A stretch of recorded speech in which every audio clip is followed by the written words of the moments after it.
بسم الله الرحمن الرحيم ألف لام ميم ذلك الكتاب لا ريب فيه هدى للمتقين الذين يؤمنون بالغيب ويقيمون الصلاة ومما رزقناهم ينفقون والذين يؤمنون بما أنزل إليك وما أنزل من قبلك وبالآخرة هم يوقنون أولئك على هدى من ربهم وأولئك هم المفلحون إن الذين كفروا سواء عليهم أأنذرتهم أم لا يؤمنون ختم الله على قلوبهم وعلى سمعهم وعلى أبصارهم غشاوة ولهم عذاب عظيم ومن الناس من يقول آمنا بالله وباليوم الآخر وما هم بمؤمنين يخادعون الله والذين آمنوا وما يخدعون إلا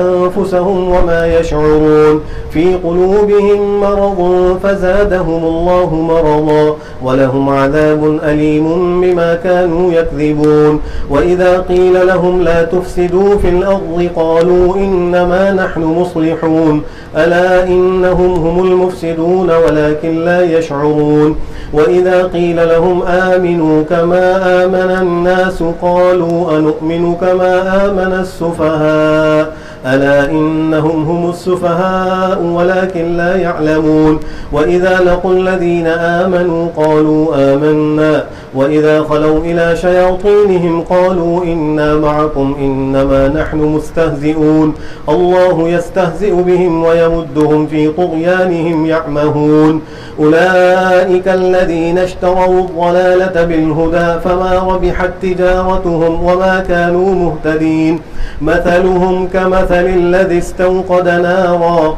فلما أضاءت ما حوله ذهب الله بنورهم وتركهم في ظلمات لا يبصرون صم بكم عمي فهم لا يرجعون أو كصيب من السماء فيه ظلمات ورعد وبرق يجعلون أصابعهم في آذانهم من الصواعق حذر الموت والله محيط بالكافرين يكاد البرق يخطف أبصارهم كلما أضاء لهم مشوا فيه وإذا أظلم عليهم قاموا ولو شاء الله لذهب بسمعهم وأبصارهم إن الله على كل شيء قدير الله أكبر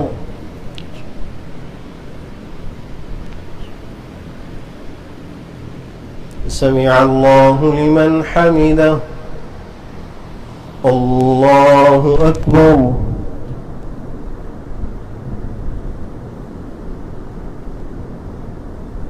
الله أكبر الله أكبر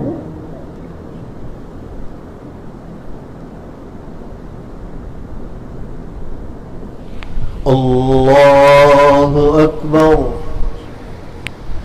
الحمد لله رب العالمين الرحمن الرحيم مالك يوم الدين إياك نعبد وإياك نستعين اهدنا الصراط المستقيم صراط الذين أنعمت عليهم غير المغضوب عليهم ولا الضالين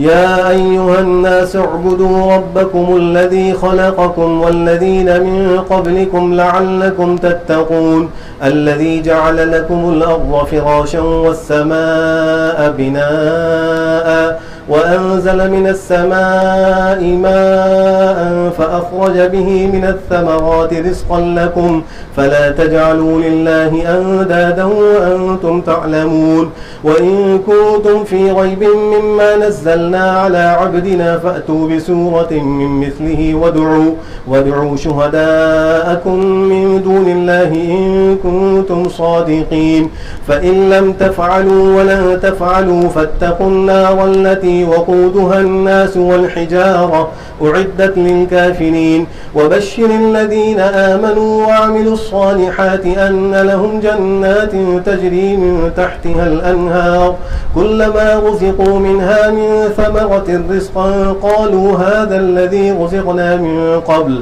وأتوا به متشابها ولهم فيها أزواج مطهرة وهم فيها خالدون. إن الله لا يستحيي أن يضرب مثلا ما بعوضة فما فوقها فأما الذين آمنوا فيعلمون أنه الحق من ربهم وأما الذين كفروا فيقولون ماذا أراد الله بهذا مثلا يضل به كثيرا ويهدي به كثيرا وما يضل به إلا الفاسقين الذين ينقضون عهد الله من بعد ميثاقه ويقطعون ما أمر الله به أن يوصل ويفسدون في الأرض أولئك هم الخاسرون. كيف تكفرون بالله وكنتم أمواتا فأحياكم ثم يميتكم ثم يحييكم ثم إليه ترجعون. هو الذي خلق لكم ما في الأرض جميعا ثم استوى إلى السماء فسواهن 7 سماوات وهو بكل شيء عليم. الله أكبر.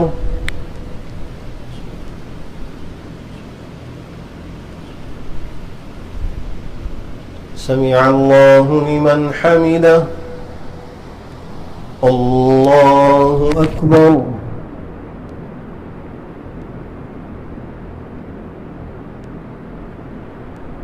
الله أكبر. الله أكبر.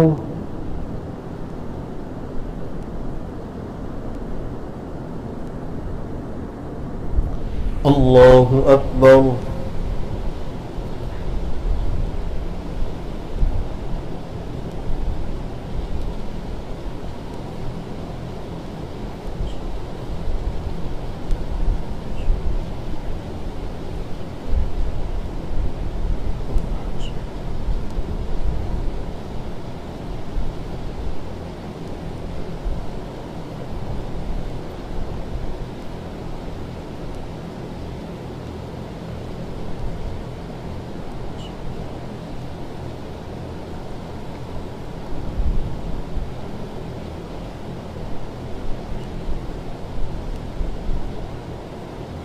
السلام عليكم ورحمة الله.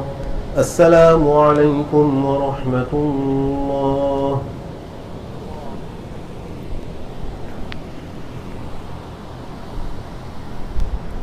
الله أكبر.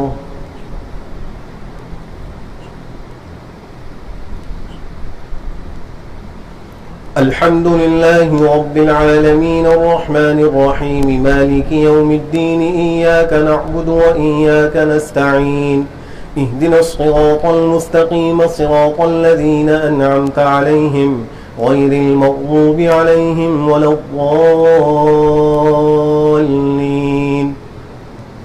وإذ قال ربك للملائكة إني جاعل في الأرض خليفة قالوا أتجعل فيها من يفسد فيها ويسفك الدماء ونحن نسبح بحمدك ونقدس لك قال إني أعلم ما لا تعلمون.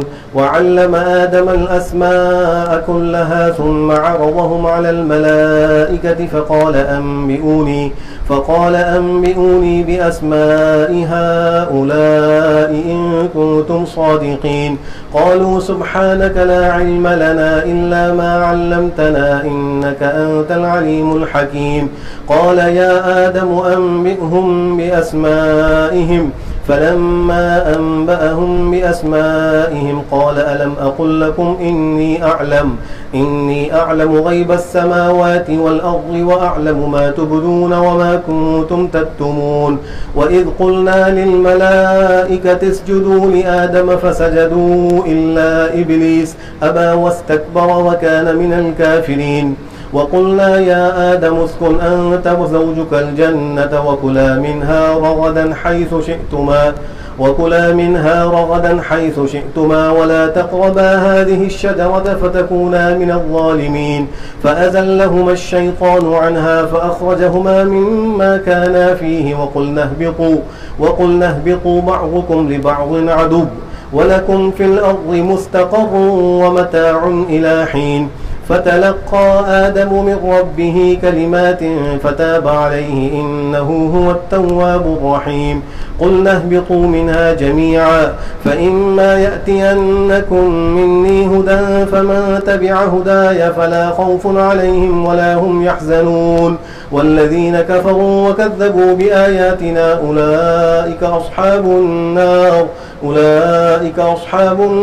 هم فيها خالدون يا بني إسرائيل اذكروا نعمتي التي أنعمت عليكم وأوفوا بعهدي أوف بعهدكم وإياي فارهبون وآمنوا بما أنزلت مصدقا لما معكم ولا تكونوا أول كافر به ولا تشتروا بآياتي ثمنا قليلا وإياي فاتقون ولا تلبسوا الحق بالباطل وتكتموا الحق وأنتم تعلمون وأقيموا الصلاة وآتوا الزكاة واركعوا مع الراكعين أتأمرون الناس بالبر وتنسون أنفسكم وأنتم تتلون الكتاب أفلا تعقلون واستعينوا بالصبر والصلاة وإنها لكبيرة إلا على الخاشعين الذين يظنون أنهم ملاقو ربهم وأنهم إليه راجعون الله أكبر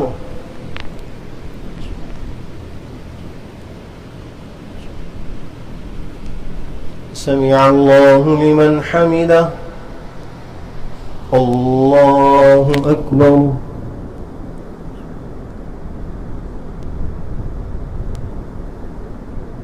الله أكبر الله أكبر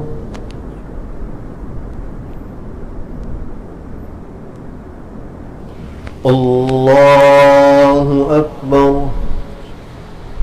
الحمد لله رب العالمين الرحمن الرحيم مالك يوم الدين إياك نعبد وإياك نستعين اهدنا الصراط المستقيم صراط الذين أنعمت عليهم غير المغضوب عليهم ولا الضالين يا بني إسرائيل اذكروا نعمتي التي أنعمت عليكم وأني فضلتكم على العالمين واتقوا يوما لا تجزي نفس عن نفس شيئا ولا يقبل منها شفاعة ولا يؤخذ منها عدل ولا هم ينصرون وإذ نجيناكم من آل فرعون يسومونكم سوء العذاب يذبحون أبناءكم ويستحيون نساءكم وفي ذلكم بلاء من ربكم عظيم وإذ فرقنا بكم البحر فأنجيناكم وأغرقنا آل فرعون وأنتم تنظرون وإذ واعدنا موسى 40 ليلة ثم اتخذتم العجل من بعده وأنتم ظالمون ثم عفونا عنكم من بعد ذلك لعلكم تشكرون وإذ آتينا موسى الكتاب والفرقان لعلكم تهتدون وإذ قال موسى لقومه يا قوم إنكم ظلمتم أنفسكم باتخاذكم العجل فتوبوا إلى بارئكم فاقتلوا أنفسكم ذلكم خير لكم عند بارئكم فتاب عليكم إنه هو التواب الرحيم وإذ قلتم يا موسى لن نؤمن لك حتى نرى الله جهرة فأخذتكم الصاعقة وأنتم تنظرون ثم بعثناكم من بعد موتكم لعلكم تشكرون وظللنا عليكم الغمام وأنزلنا عليكم المن والسلوى كلوا من طيبات ما رزقناكم وما ظلمونا ولكن كانوا أنفسهم يظلمون وإذ قلنا ادخلوا هذه القرية فكلوا منها حيث شئتم رغدا وادخلوا الباب سجدا وقولوا حطة نغفر لكم خطاياكم وسنزيد المحسنين فبدل الذين ظلموا قولا غير الذي قيل لهم فأنزلنا على الذين ظلموا رجزا من السماء بما كانوا يفسقون. وإذ استسقى موسى لقومه فقلنا اضرب بعصاك الحجر فانفجرت منه 12 عينا قد علم كل أناس مشربهم كلوا واشربوا من رزق الله ولا تعثوا في الأرض مفسدين. وإذ قلتم يا موسى لن نصبر على طعام واحد فادع لنا ربك يخرج لنا مما تنبت الأرض من بقلها وقثائها وفومها وعدسها وبصلها قال أتستبدلون الذي هو أدنى بالذي هو خير اهبطوا مصرا فإن لكم ما سألتم وضربت عليهم الذلة والمسكنة وباءوا بغضب من الله ذلك بأنهم كانوا يكفرون بآيات الله ويقتلون النبيين بغير الحق ذلك بما عصوا وكانوا يعتدون. الله أكبر.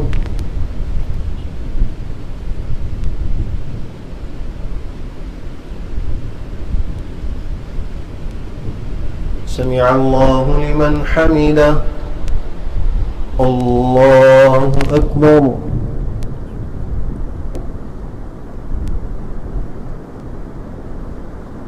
الله أكبر. الله أكبر.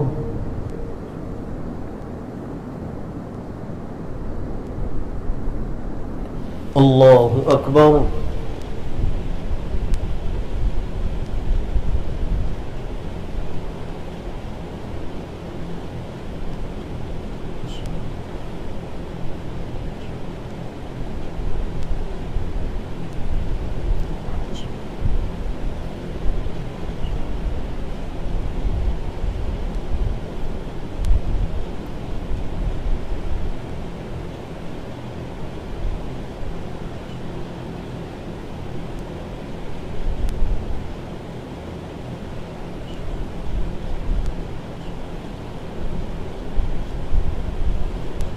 السلام عليكم ورحمة الله. السلام عليكم ورحمة الله.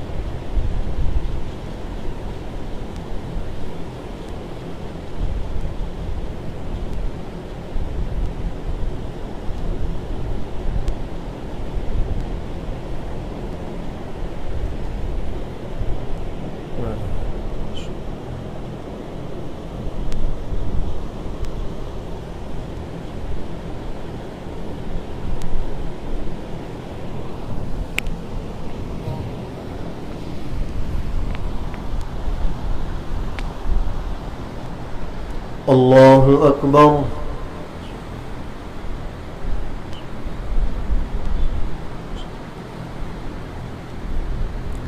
الحمد لله رب العالمين الرحمن الرحيم مالك يوم الدين إياك نعبد وإياك نستعين اهدنا الصراط المستقيم صراط الذين أنعمت عليهم غير المغضوب عليهم ولا الضالين. إن الذين آمنوا والذين هادوا والنصارى والصابئين من آمن بالله واليوم الآخر وعمل صالحا فلهم أجرهم عند ربهم ولا خوف عليهم ولا هم يحزنون. وإذ أخذنا ميثاقكم ورفعنا فوقكم الطور خذوا ما آتيناكم بقوة واذكروا ما فيه لعلكم تتقون ثم توليتم من بعد ذلك فلولا فضل الله عليكم ورحمته لكنتم من الخاسرين. ولقد علمتم الذين اعتدوا منكم في السبت فقلنا لهم كونوا قردة خاسئين. فجعلناها نكالا لما بين يديها وما خلفها وموعظة للمتقين.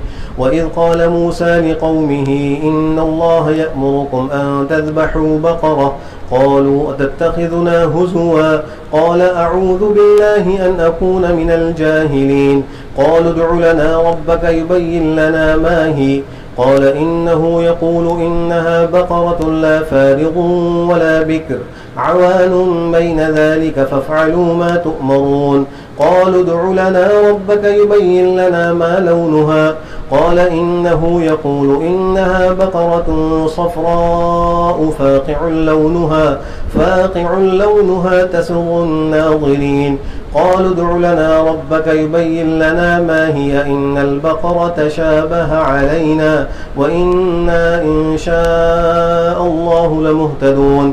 قال إنه يقول إنها بقرة لا ذلول تثير الأرض ولا تسقي الحرث مسلمة لا شية فيها. قالوا الآن جئت بالحق فذبحوها وما كادوا يفعلون. الله أكبر.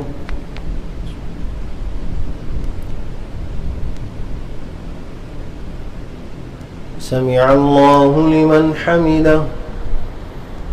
الله أكبر.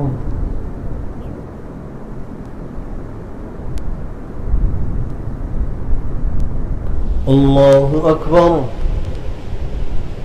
الله أكبر.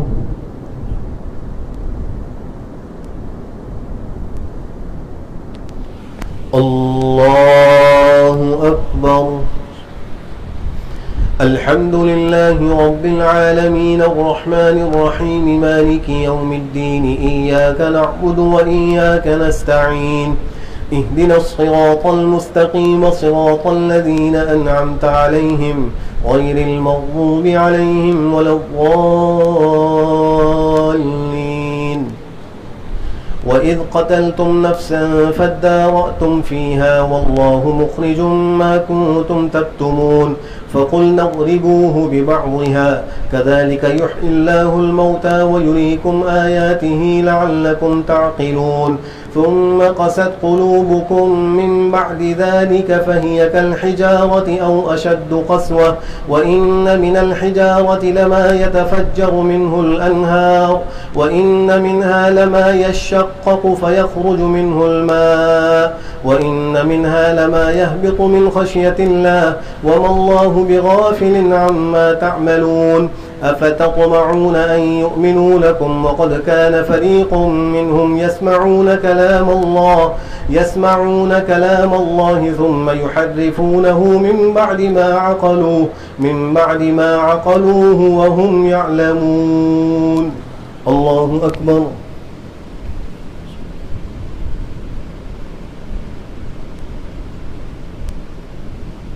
سمع الله لمن حمده.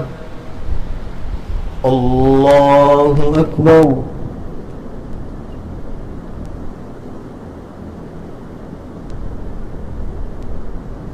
الله أكبر.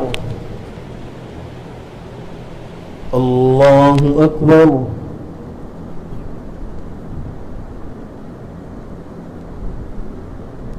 الله أكبر.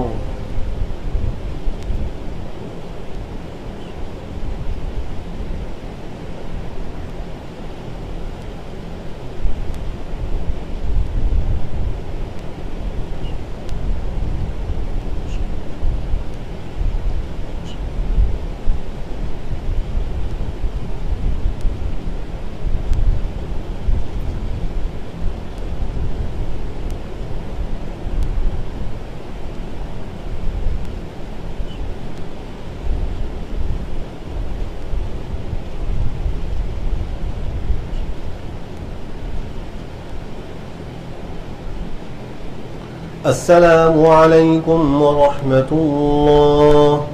السلام عليكم ورحمة الله.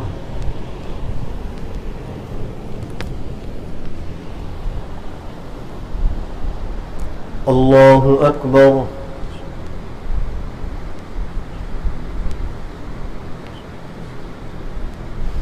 الحمد لله رب العالمين الرحمن الرحيم مالك يوم الدين إياك نعبد وإياك نستعين اهدنا الصراط المستقيم صراط الذين أنعمت عليهم غير المغضوب عليهم ولا الضالين.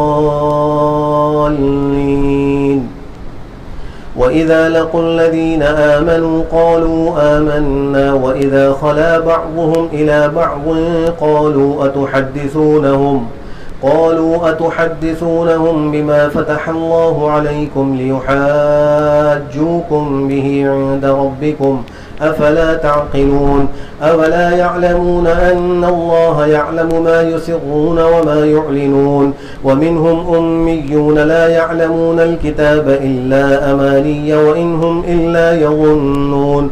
فويل للذين يكتبون الكتاب بأيديهم ثم يقولون هذا من عند الله ليشتروا به ثمنا قليلا فويل لهم مما كتبت أيديهم وويل لهم مما يكسبون. وقالوا لن تمسنا النار إلا أياما معدودة قل أتخذتم عند الله عهدا فلن يخلف الله عهده أم تقولون على الله ما لا تعلمون. بلى من كسب سيئة وأحاطت به خطيئته فأولئك أصحاب النار هم فيها خالدون. والذين آمنوا وعملوا الصالحات أولئك أصحاب الجنة هم فيها خالدون.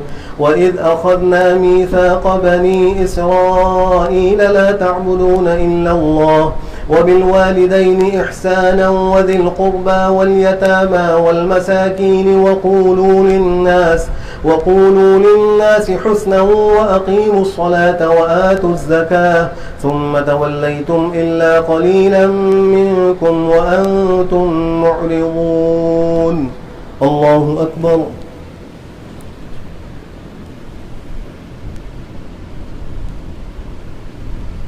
سمع الله لمن حمده. الله أكبر.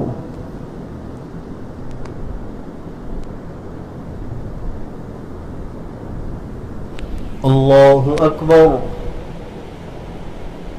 الله أكبر.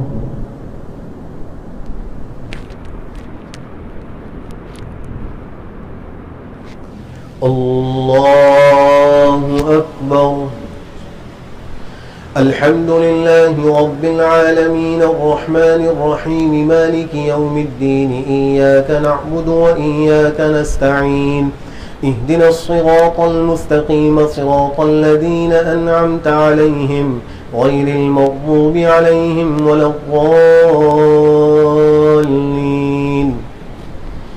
وإذ أخذنا ميثاقكم لا تسفكون دماءكم ولا تخرجون أنفسكم من دياركم ثم أقررتم وأنتم تشهدون ثم أنتم هؤلاء تقتلون أنفسكم وتخرجون فريقا منكم من ديارهم تظاهرون عليهم بالإثم والعدوان وإن يأتوكم أسارى تفادوهم وهو محرم عليكم إخراجهم أفتؤمنون ببعض الكتاب وتكفرون ببعض فما جزاء من يفعل ذلك منكم إلا خزي في الحياة الدنيا ويوم القيامة يردون إلى أشد العذاب وما الله بغافل عما تعملون. أولئك الذين اشتروا الحياة الدنيا بالآخرة فلا يخفف عنهم العذاب ولا هم ينصرون. ولقد آتينا موسى الكتاب وقفينا من بعده بالرسل وآتينا عيسى ابن مريم البينات وأيدناه بروح القدس أفكلما جاءكم رسول بما لا تهوى أنفسكم أنفسكم استكبرتم ففريقا كذبتم وفريقا تقتلون وقالوا قلوبنا غلف بل لعنهم الله بكفرهم فقليلا ما يؤمنون. الله أكبر.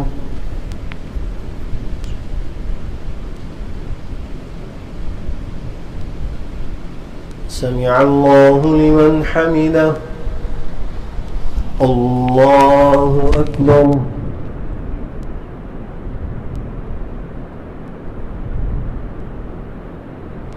الله أكبر. الله أكبر.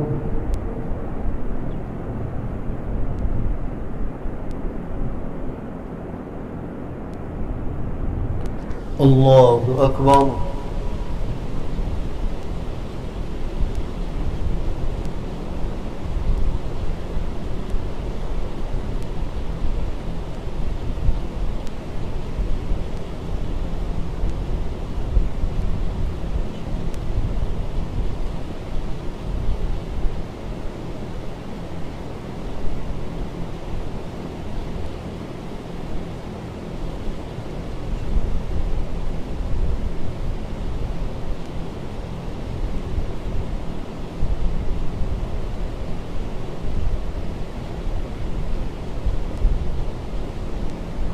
السلام عليكم ورحمة الله.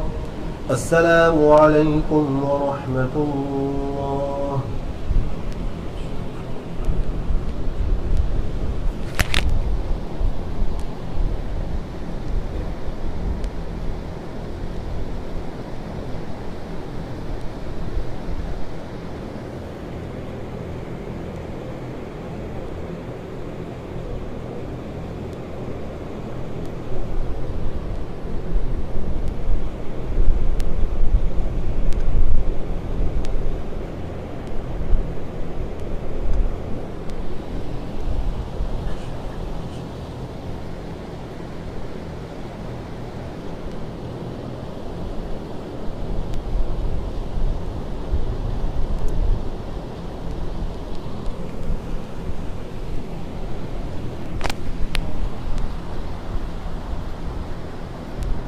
الله أكبر.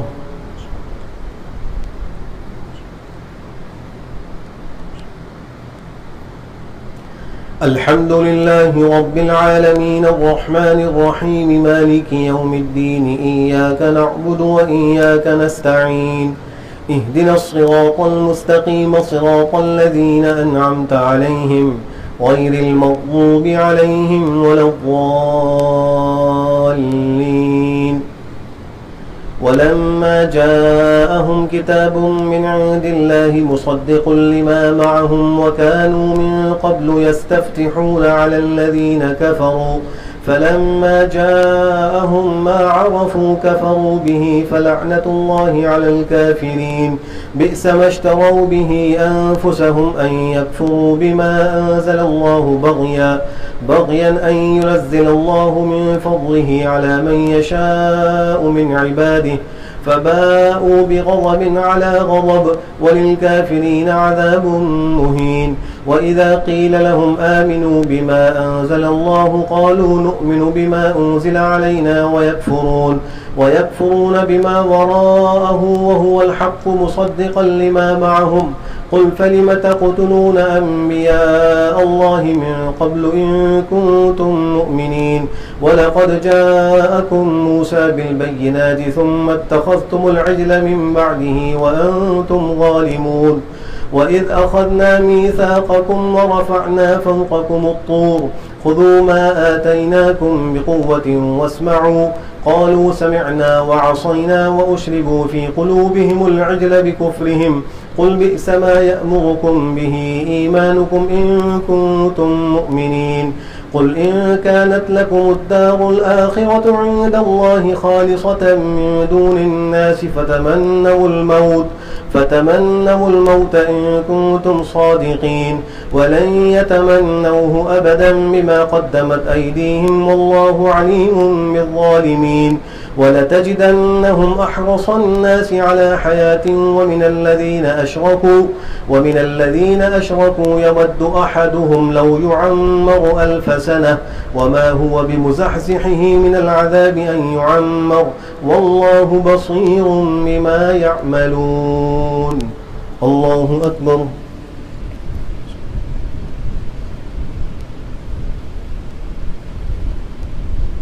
سمع الله لمن حمده. الله أكبر.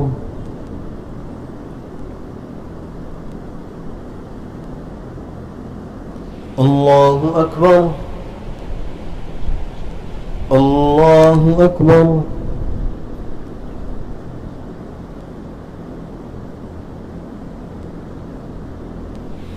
الله أكبر.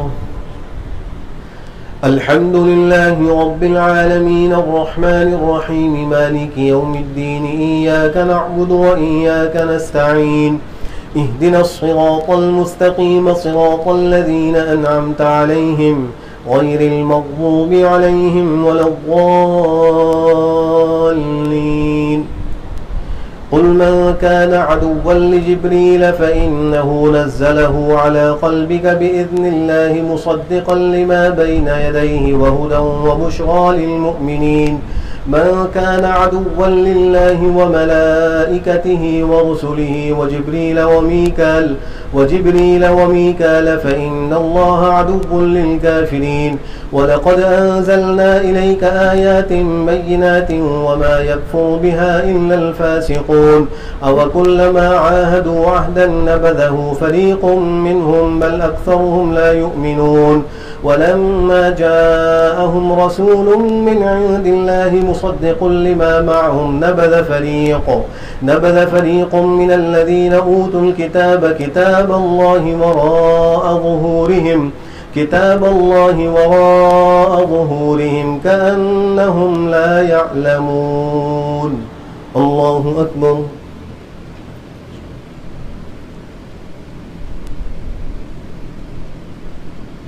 سمع الله لمن حمده. الله أكبر.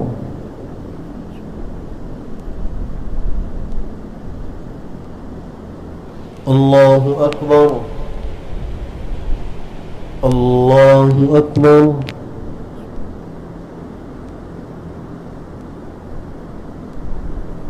الله أكبر.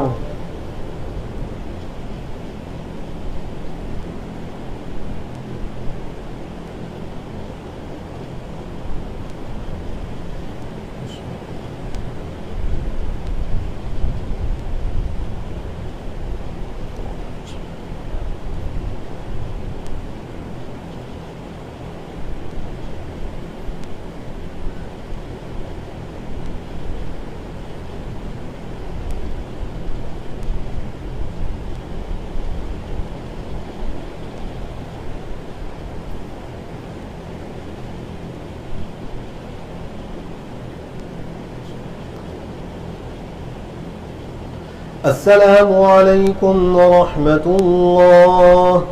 السلام عليكم ورحمة الله.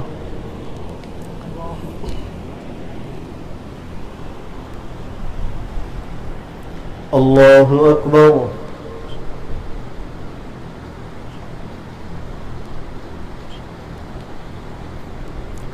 الحمد لله رب العالمين الرحمن الرحيم مالك يوم الدين إياك نعبد وإياك نستعين اهدنا الصراط المستقيم صراط الذين أنعمت عليهم غير المغضوب عليهم ولا الضالين.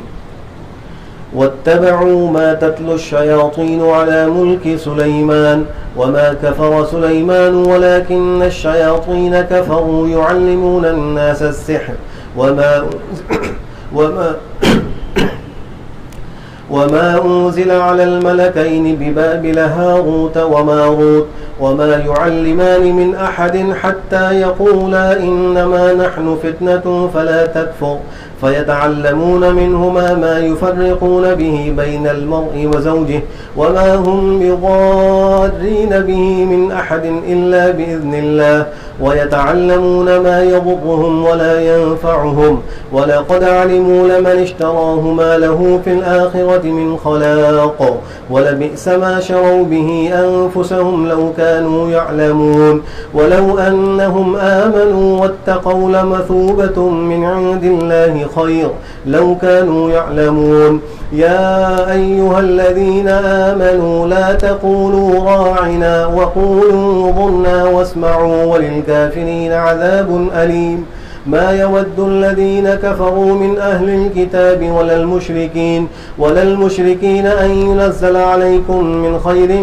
من ربكم والله يختص برحمته من يشاء والله ذو الفضل العظيم. الله أكبر.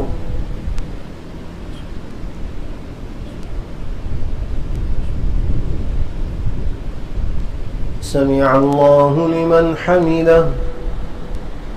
الله أكبر.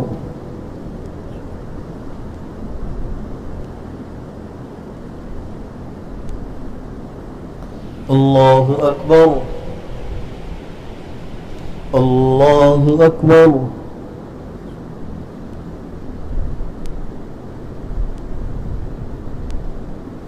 الله أكبر.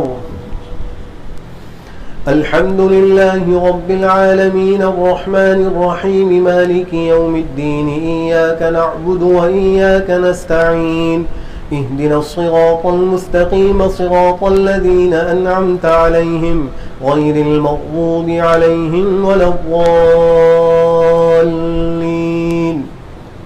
ما ننسخ من آية أو ننسها نأتي بخير منها أو مثلها ألم تعلم أن الله على كل شيء قدير ألم تعلم أن الله له ملك السماوات والأرض وما لكم من دون الله من ولي ولا نصير أم تريدون أن تسألوا رسولكم كما سئل موسى من قبل ومن يتبدل الكفر بالإيمان فقد ضل سواء السبيل ود كثير من أهل الكتاب لو يردونكم من بعد إيمانكم كفارا حسدا من عند أنفسهم من بعد ما تبين لهم الحق فاعفوا واصفحوا حتى يأتي الله بأمره إن الله على كل شيء قدير وأقيموا الصلاة وآتوا الزكاة وما تقدموا لأنفسكم من خير تجدوه عند الله إن الله بما تعملون بصير وقالوا لن يدخل الجنة إلا من كان هودا أو نصارى تلك أمانيهم قل هاتوا برهانكم إن كنتم صادقين بلى من أسلم وجهه لله وهو محسن فله أجره عند ربه ولا خوف عليهم ولا هم يحزنون. الله أكبر.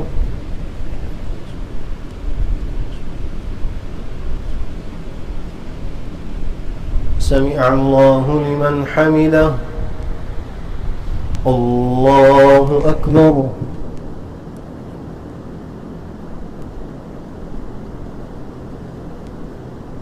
الله أكبر. الله أكبر.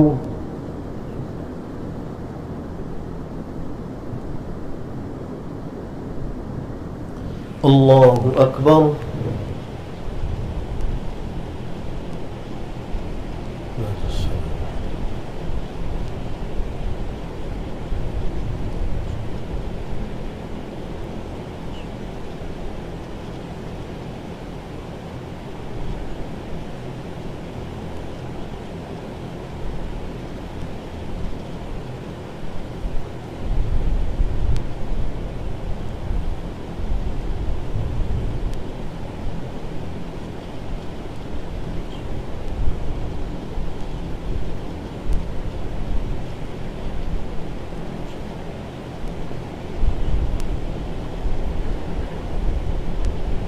السلام عليكم ورحمة الله.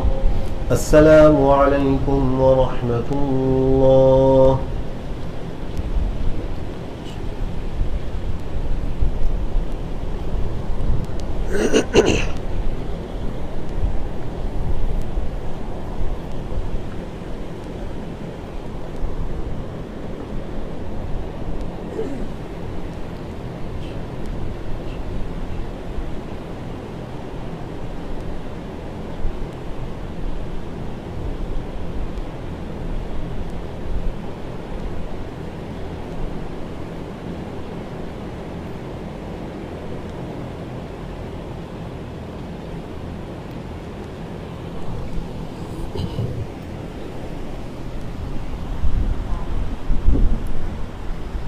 الله أكبر.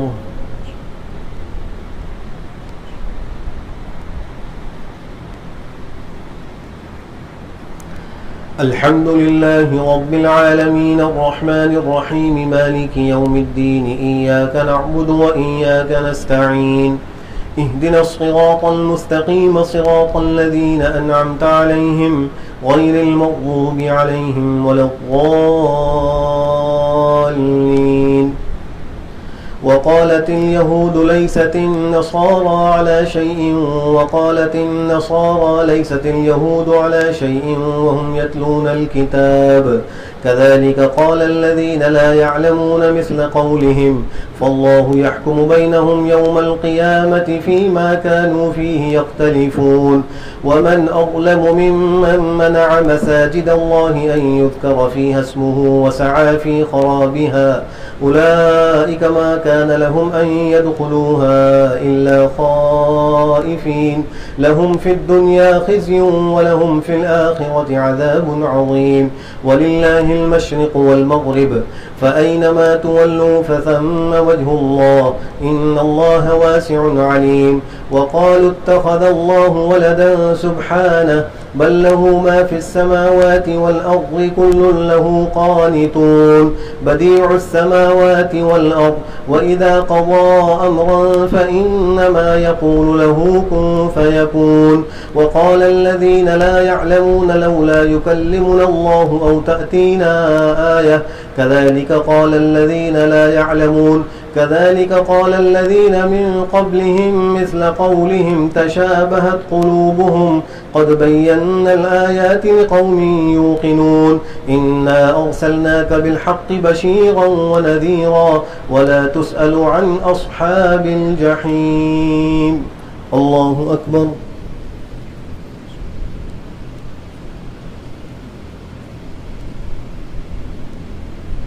سمع الله لمن حمده. الله أكبر.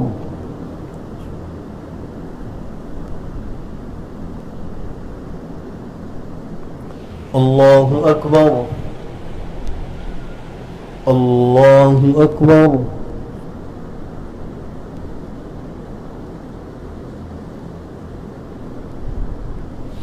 الله أكبر.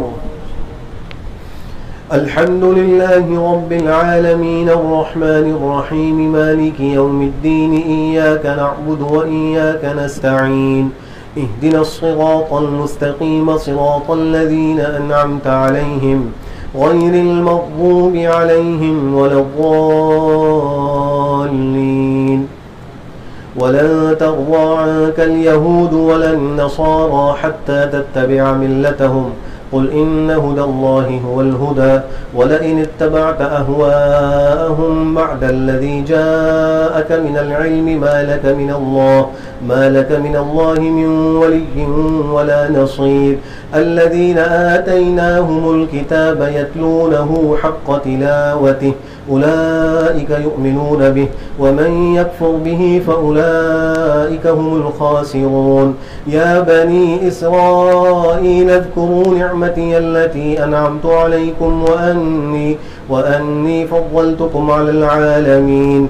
واتقوا يوما لا تجزي نفس عن نفس شيئا ولا يؤخذ منها عدل ولا تنفعها شفاعة ولا هم ينصرون. واتقوا يوما لا تجزي نفس عن نفس شيئا ولا يؤخذ منها عدل واتقوا يوما لا تجزي نفس عن نفس شيئا ولا يؤخذ منها عدل ولا تقبل منها شفاعة ولا هم ينصرون. وإذ ابتلى إبراهيم ربه بكلمات فأتمهن قال إني جاعلك للناس إماما قال ومن ذريتي قال لا ينال عهد الظالمين. وإذ جعلنا البيت مثابة للناس وأمنا واتخذوا من مقام إبراهيم مصلى وعهدنا إلى إبراهيم وإسماعيل أن طهرا بيتي للطائفين والعاكفين والركع السجود. وإذ قال إبراهيم رب اجعل هذا بلدا آمنا وارزق أهله من الثمرات من آمن منهم بالله واليوم الآخر قال ومن كفر فأمتعه قليلا ثم أضطره إلى عذاب النار وبئس المصير. الله أكبر.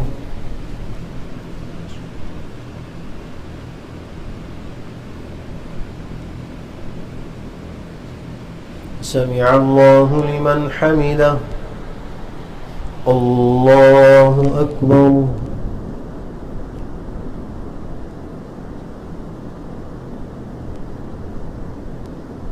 الله أكبر. الله أكبر.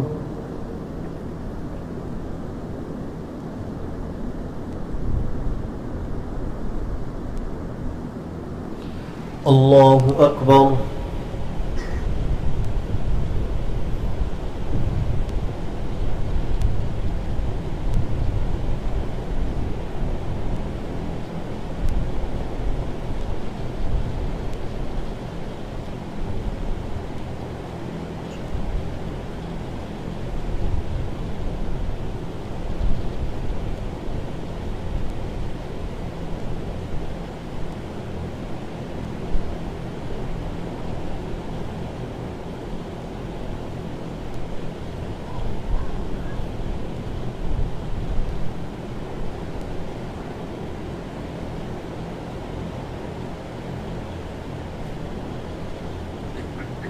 السلام عليكم ورحمة الله.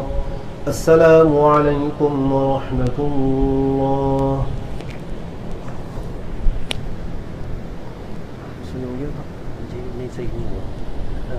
ولا يقبل منها شفاعة عدل ولا تنفعها شفاعة ولا يؤخذ. अच्छा يقبل منها عدل कहते हैं कितनी होगा 12 होगा.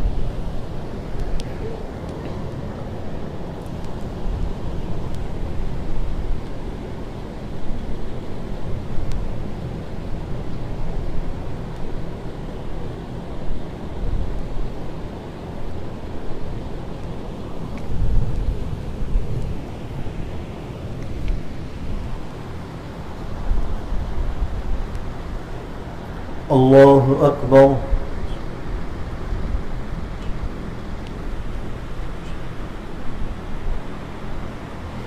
الحمد لله رب العالمين الرحمن الرحيم مالك يوم الدين إياك نعبد وإياك نستعين اهدنا الصراط المستقيم صراط الذين أنعمت عليهم غير المغضوب عليهم ولا الضالين. واتقوا يوما لا تجزي نفس عن نفس شيئا ولا يقبل منها عدل ولا تنفعها شفاعة ولا هم ينصرون.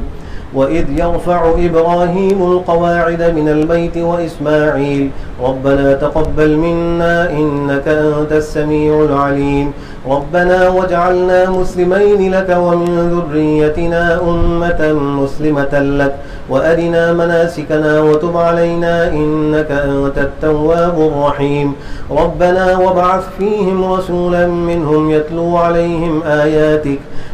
عليهم آياتك ويعلمهم الكتاب والحكمة ويزكيهم إنك أنت العزيز الحكيم ومن يرغب عن ملة إبراهيم إلا من سفه نفسه ولقد اصطفيناه في الدنيا وإنه في الآخرة لمن الصالحين إذ قال له ربه أسلم قال أسلمت لرب العالمين ووصى بها إبراهيم بنيه ويعقوب يا بني إن الله اصطفى لكم الدين فلا تموتن إلا وأنتم مسلمون أم كنتم شهداء إذ حضر يعقوب الموت إذ قال لبنيه ما تعبدون من بعدي قالوا نعبد إلهك وإله آبائك إبراهيم وإسماعيل وإسحاق إلها واحدا ونحن له مسلمون تلك أمة قد خلت لها ما كسبت ولكم ما كسبتم ولا تسألون عما كانوا يعملون الله أكبر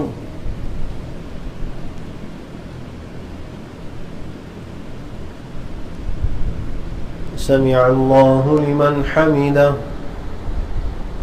الله أكبر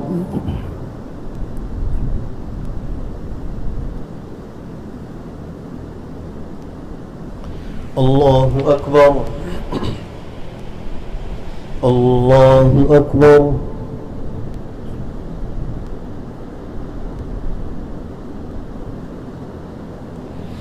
الله أكبر الحمد لله رب العالمين الرحمن الرحيم مالك يوم الدين إياك نعبد وإياك نستعين اهدنا الصراط المستقيم صراط الذين أنعمت عليهم غير المغضوب عليهم ولا الضالين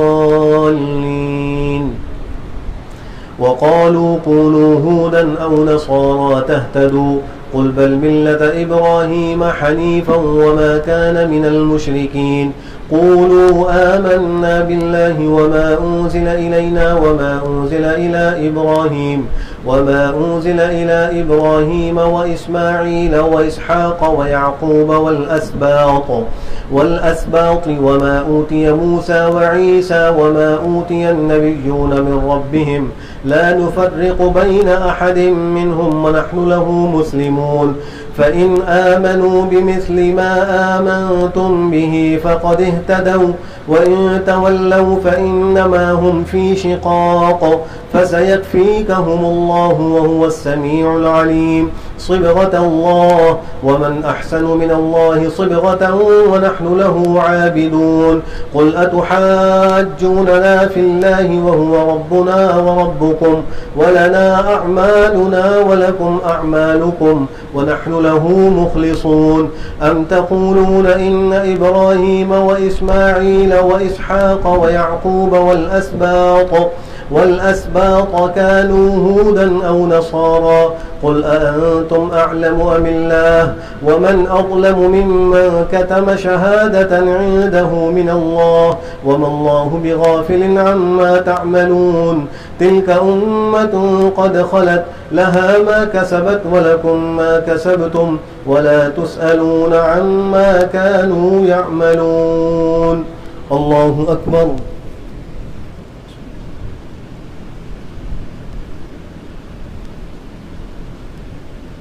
سمع الله لمن حمده الله أكبر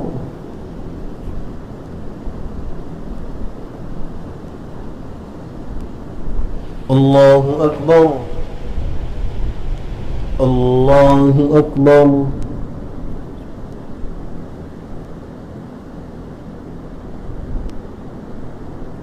الله أكبر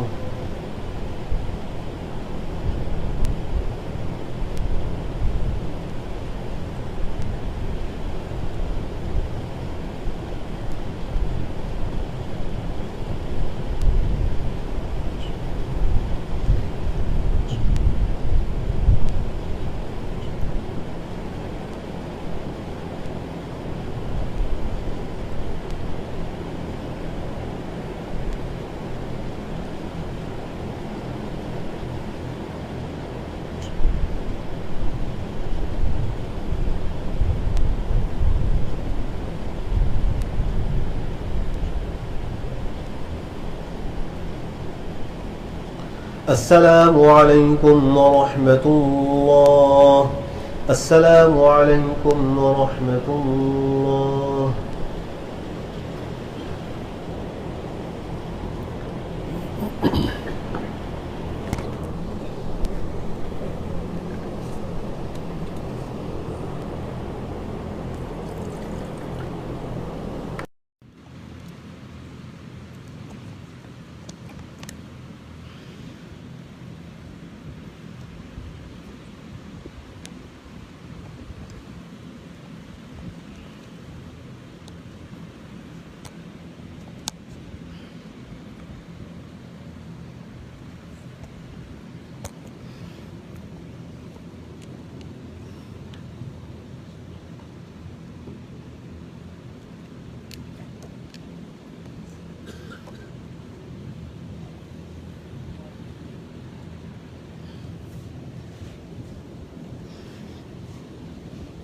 الله أكبر.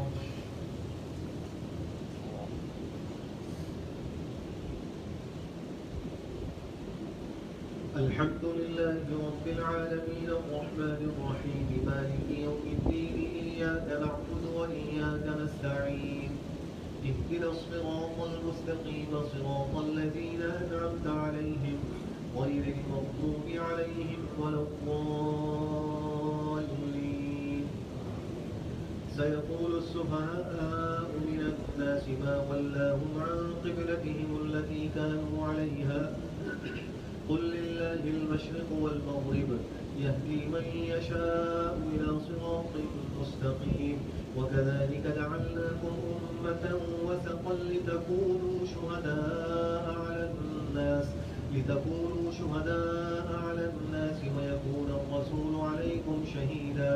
وما جعلنا القبلة التي كنت عليها إلا لنعلم من يتبع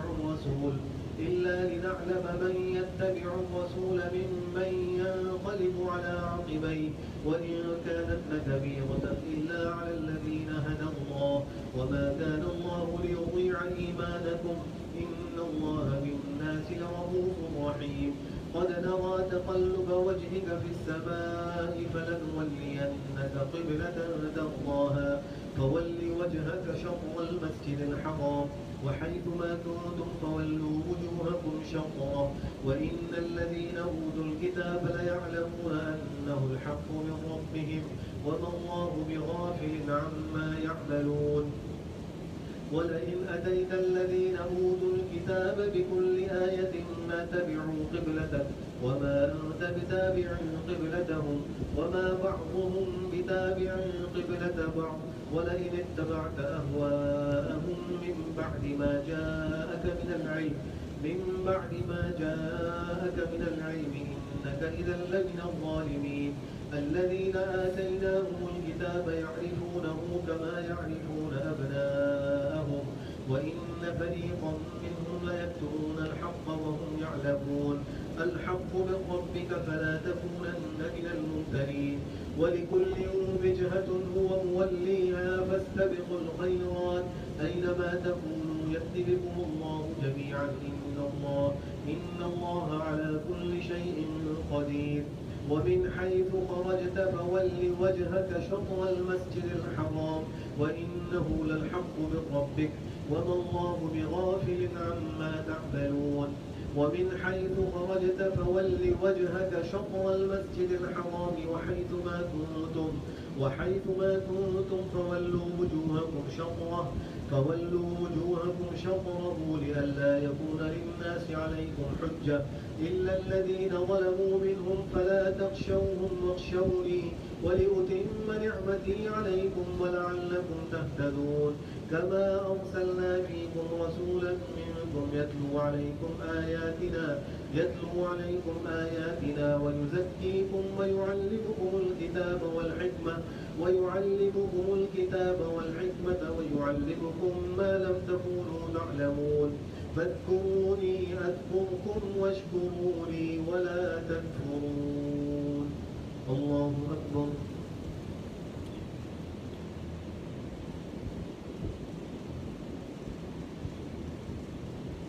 سمع الله لمن حمده. الله أكبر.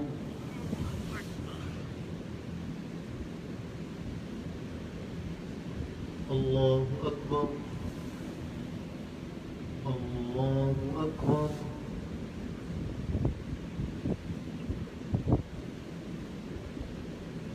الله أكبر. الحمد لله رب العالمين الرحمن الرحيم مالك يوم الدين إياك نعبد وإياك نستعين اهدنا الصراط المستقيم صراط الذين أنعمت عليهم غير المغضوب عليهم ولا الضالين. يا أيها الذين آمنوا استعينوا بالصبر والصلاة إن الله مع الصابرين ولا تقولوا لمن يقتل في سبيل الله أموات بل أحياء ولكن لا تشعرون. ولنبلونكم بشيء من الخوف والجوع ونقص من الأموال والأنفس والثمرات وبشر الصابرين الذين إذا أصابتهم مصيبة قالوا إنا لله وإنا إليه راجعون. أولئك عليهم صلوات من ربهم ورحمة وأولئك هم المهتدون. إن الصفا والمروة من شعائر الله فمن حج البيت أو اعتمر فلا جناح عليه أن يطوف بهما ومن تطوع خيرا فإن الله شاكر عليم. إن الذين يكتمون ما أنزلنا من البينات والهدى من بعد ما بيناه للناس في الكتاب أولئك يلعنهم الله ويلعنهم اللاعنون إلا الذين تابوا وأصلحوا وبينوا فأولئك أتوب عليهم وأنا التواب الرحيم. إن الذين كفروا وماتوا وهم كفار أولئك عليهم لعنة الله والملائكة والناس أجمعين خالدين فيها لا يخفف عنهم العذاب ولا هم ينظرون.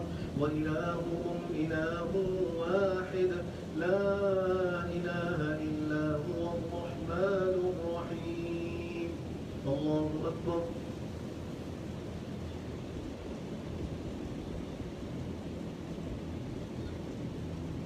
سمع الله لمن حمده. الله أكبر.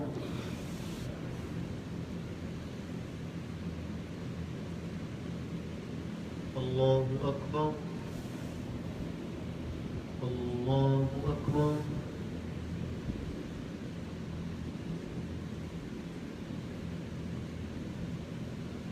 الله أكبر.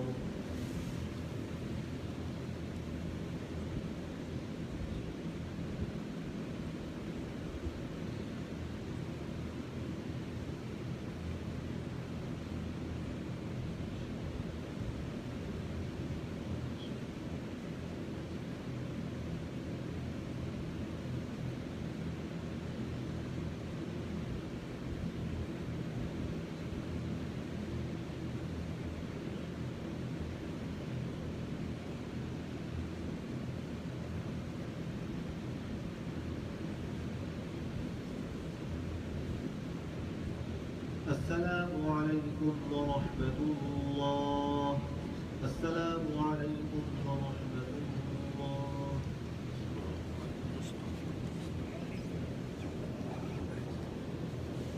الله أكبر.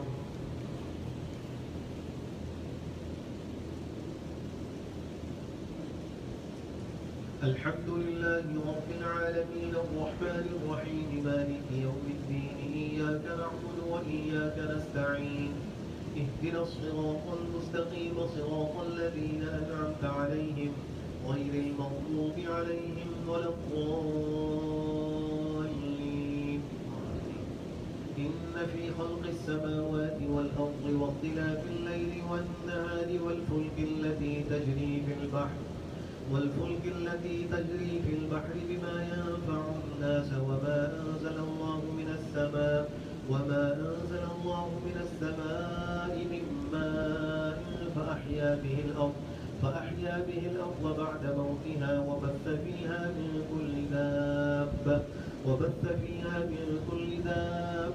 وتصريف الرياح والسحاب المسخر بين السماء والأرض لآيات لقوم يعقلون. ومن الناس من يتخذ من دون الله أندادا يحبهم ويحبونه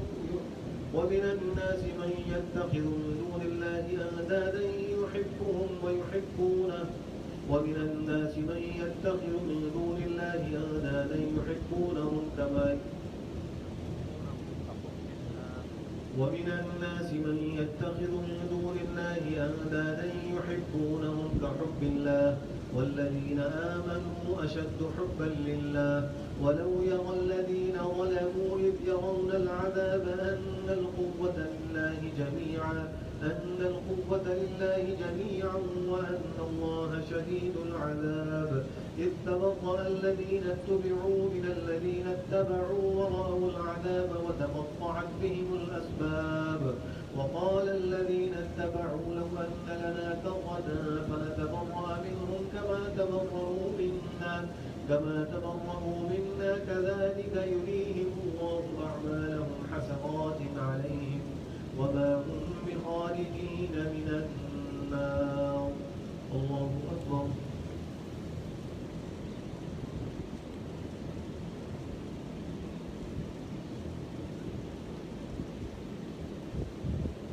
سمع الله لمن حمده. الله أكبر.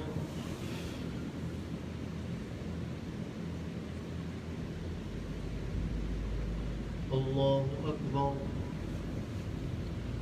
الله أكبر.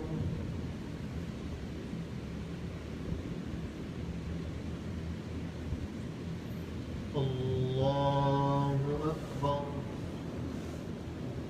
الحمد لله رب العالمين الرحمن الرحيم مالك يوم الدين إياك نعبد وإياك نستعين اهدنا الصراط المستقيم صراط الذين أنعمت عليهم غير المغضوب عليهم ولا الضالين. يا أيها الناس كلوا مما في الأرض حلالا طيبا ولا تتبعوا خطوات الشيطان إنه لكم عدو مبين. إنما يأمركم بالسوء والفحشاء وأن تقولوا على الله ما لا تعلمون. إنما يأمركم بالسوء والفحشاء وأن تقولوا على الله ما لا تعلمون. وإذا قيل لهم اتبعوا ما أنزل الله قالوا بل نتبع ما ألفينا عليه آباءنا أولو كان آباؤهم لا يعقلون شيئا ولا يهتدون. ومثل الذين كفروا كمثل الذي ينعق بما لا يسمع إلا نداء. ومثل الذين كفروا كمثل الذي ينعق بما لا يسمع إلا دعاء ونداء صم بكم عمي فهم لا يعقلون. يا أيها الذين آمنوا كلوا من طيبات ما رزقناكم واشكروا لله إن كنتم إياه تعبدون. إنما حرم عليكم الميتة والدم ولحم الخنزير وما أهل به لغير الله فمن اضطر غير باغ ولا عاد فلا إثم عليه إن الله غفور رحيم. إن الذين يكتمون ما أنزل الله من الكتاب ويشترون به ثمنا قليلا أولئك ما يأكلون في بطونهم إلا النار ولا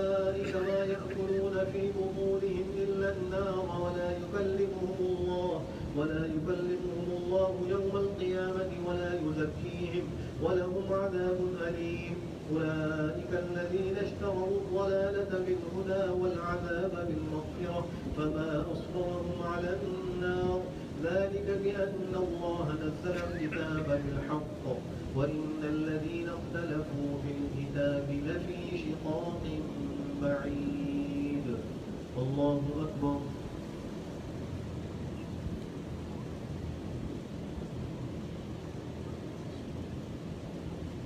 سمع الله لمن حمده. الله أكبر.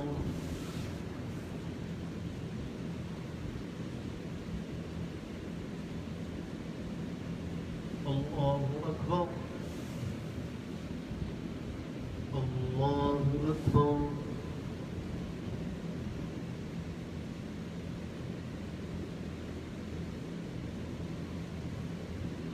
الله أكبر.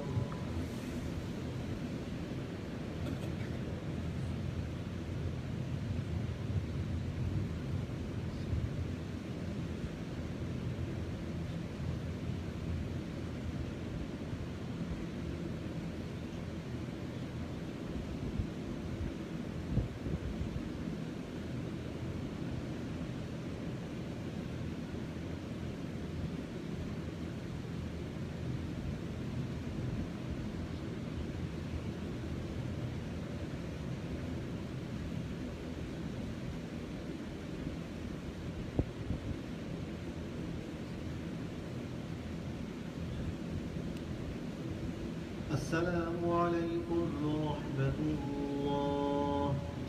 السلام عليكم ورحمة الله.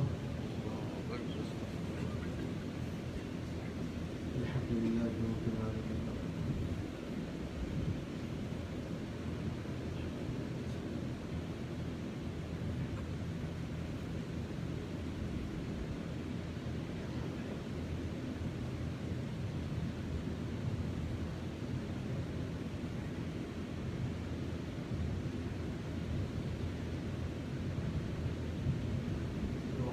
يا أرحم الراحمين.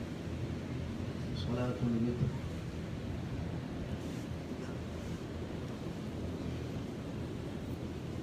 الله أكبر.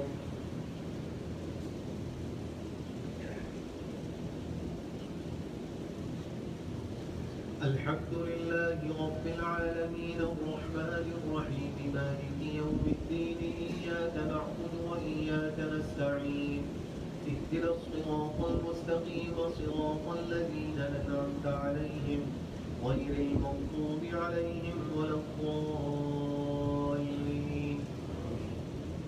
سبح اسم ربك الأعلى الذي خلق فسوى والذي قدر فهدى والذي أخرج المرعى فجعله غثاء أحوى سنقرئك فلا تنسى إلا ما شاء الله إنه يعلم الجهر وما يخفى ونيسرك لليسرى فذكر إن نفعت الذكرى سيذكر من يخشى ويتجنبها الأشقى الذي يصلى النار الكبرى ثم لا يموت فيها ولا يحيا قد أفلح من تزكى وذكر اسم ربه فصلى بل تؤثرون الحياة الدنيا والآخرة خير وأبقى إن هذا لفي الصحف الأولى صحف إبراهيم وموسى. الله أكبر.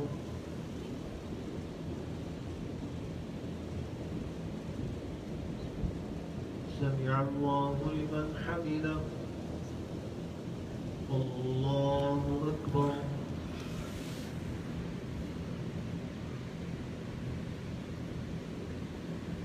الله أكبر.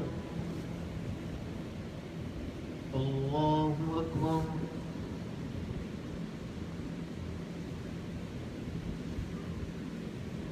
الله أكبر.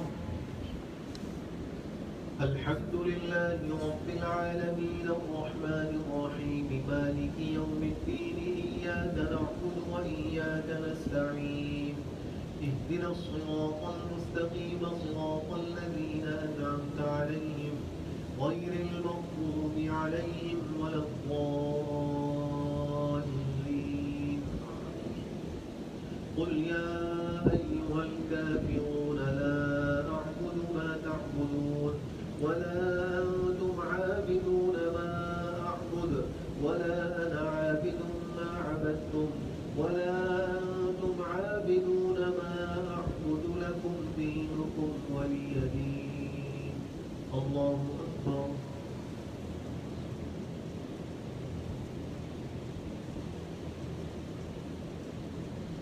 سمع الله لمن حمده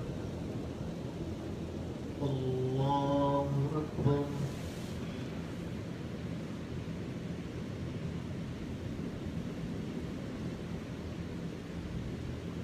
الله أكبر الله أكبر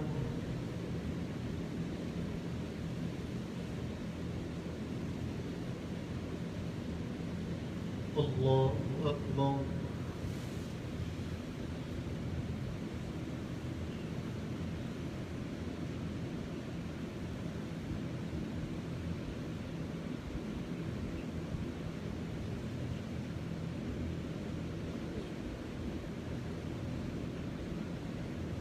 الله أكبر الحمد لله رب العالمين الرحمن الرحيم مالك يوم الدين إياك نعبد وإياك نستعين اهدنا الصراط المستقيم صراط الذين أنعمت عليهم غير المغضوب عليهم ولا الضالين قل هو الله أحد الله الصمد لم يلد ولم يولد ولم يكن له كفوا أحد الله أكبر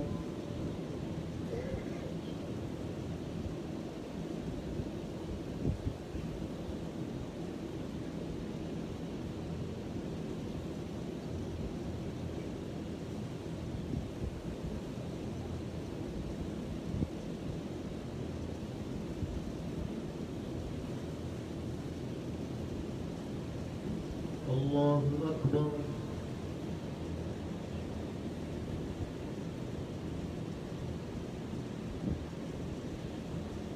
سمع الله لمن حمده الله أكبر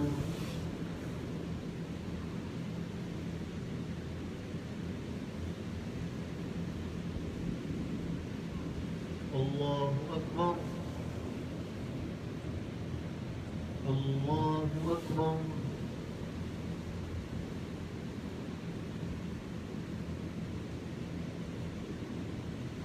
الله أكبر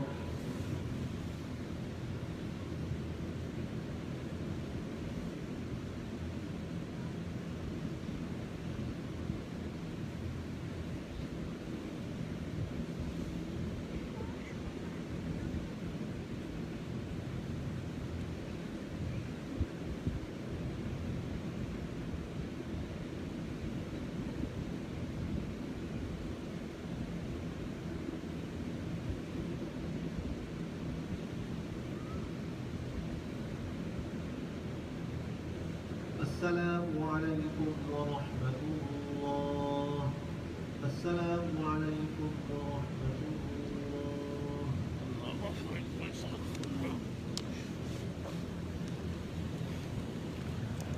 اس کے بعد قرآن کا خلاصہ بیان کیا جائے گا انشاءاللہ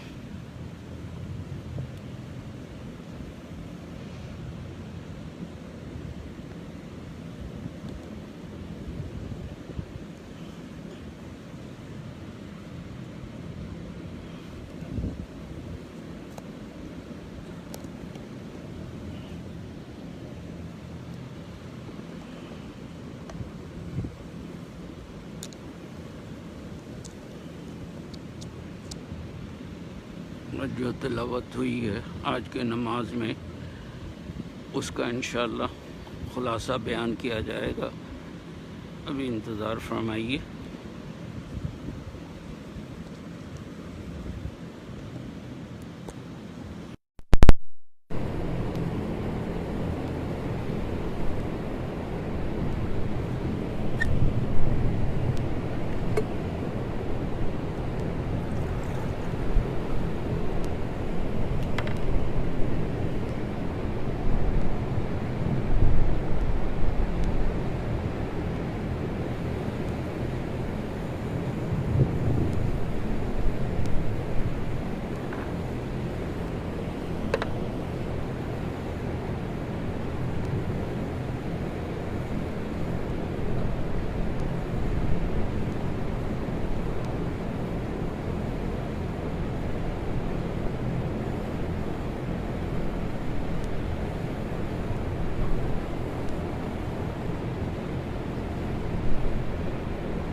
الحمد للہ وکفا وسلام علی عبادہ الذین اصطفى اما بعد۔ آج الحمدللہ پہلی تراویح میں 1.25 سپارہ تلاوت کیا گیا ہے۔ تلاوت کا آغاز سورہ فاتحہ سے ہوا ہے۔ اس سورت کے مختلف نام ہیں، ان میں ایک نام فاتحہ ہے۔ فاتحہ کو فاتحہ کہنے کی وجہ یہی ہے کہ چونکہ قرآن کریم کا آغاز اس سورت سے ہو رہا ہے اور فاتحہ کا معنی ہوتا ہے آغاز، اس لیے اس کو اس نام سے موسوم کر دیا گیا۔ اس کا ایک نام ام الکتاب ہے، یعنی کتاب کی اصل، جڑ اور بنیاد۔ چونکہ قرآن کریم میں جتنے مضامین اصولی بیان ہوئے ہیں سورہ فاتحہ میں ان سب کا خلاصہ موجود ہے، اس لیے اس کو ام الکتاب بھی کہتے ہیں۔ اس سورت کا ایک نام سورہ تعلیم المسئلہ بھی ہے کہ یہ سورت جو ہے وہ انسان کو سوال کرنے کا ڈھنگ سکھاتی ہے کہ اللہ سے مانگنا کیسے ہے۔ سب سے پہلے اللہ کی تعریف کرنی چاہیے، اللہ کی بڑائی کا اقرار کرنا چاہیے، اور اس کے بعد اللہ کے آگے اپنی عاجزی کا اظہار کرنا چاہیے، اور پھر اللہ سے سوال کرنا چاہیے۔ اس سورت کے جو زیادہ نام ہیں یہ اس کی زیادہ بڑی فضیلت کی طرف مشیر ہے۔ اس سے معلوم یہ ہوتا ہے کہ یہ سورت بہت بڑے شرف والی ہے، اس لیے کہ کسی چیز کے جب نام زیادہ ہوتے ہیں تو اس کا شرف بھی بڑا ہوتا ہے۔ اس سورت کے اندر جو دعا مانگی گئی ہے وہ ہے اہدنا الصراط المستقیم، اے اللہ ہم کو صراط مستقیم کی ہدایت عطا فرما۔ صراط مستقیم کیا ہے؟ آگے خود اس کی شرح آئی کہ وہ راستہ ان لوگوں کا راستہ جن پر اے اللہ آپ نے انعام فرمایا ہے، نہ کہ ان کا راستہ جن پہ غضب اتارا گیا ہے، اور نہ گمراہوں کا راستہ۔ اب وہ لوگ جن پہ آپ کا انعام ہوا ہے وہ کون لوگ ہیں؟ وہ دوسری آیت سے معلوم ہو رہا ہے۔ قرآن کریم کی بعض آیتیں بعضوں کی تفسیر کرتی ہیں، اور وہ آیت ہے وَمَن يُطِعِ اللَّهَ وَرَسُولَهُ فَأُولَئِكَ مَعَ الَّذِينَ أَنْعَمَ اللَّهُ عَلَيْهِم مِّنَ النَّبِيِّينَ وَالصِّدِّيقِينَ وَالشُّهَدَاءِ وَالصَّالِحِينَ وَحَسُنَ أُولَئِكَ رَفِيقًا، کہ جو لوگ اللہ اس کے رسول کی اطاعت کریں گے تو کل قیامت میں وہ ساتھ ہوں گے ان لوگوں کے جن پہ اللہ نے انعام فرمایا ہے۔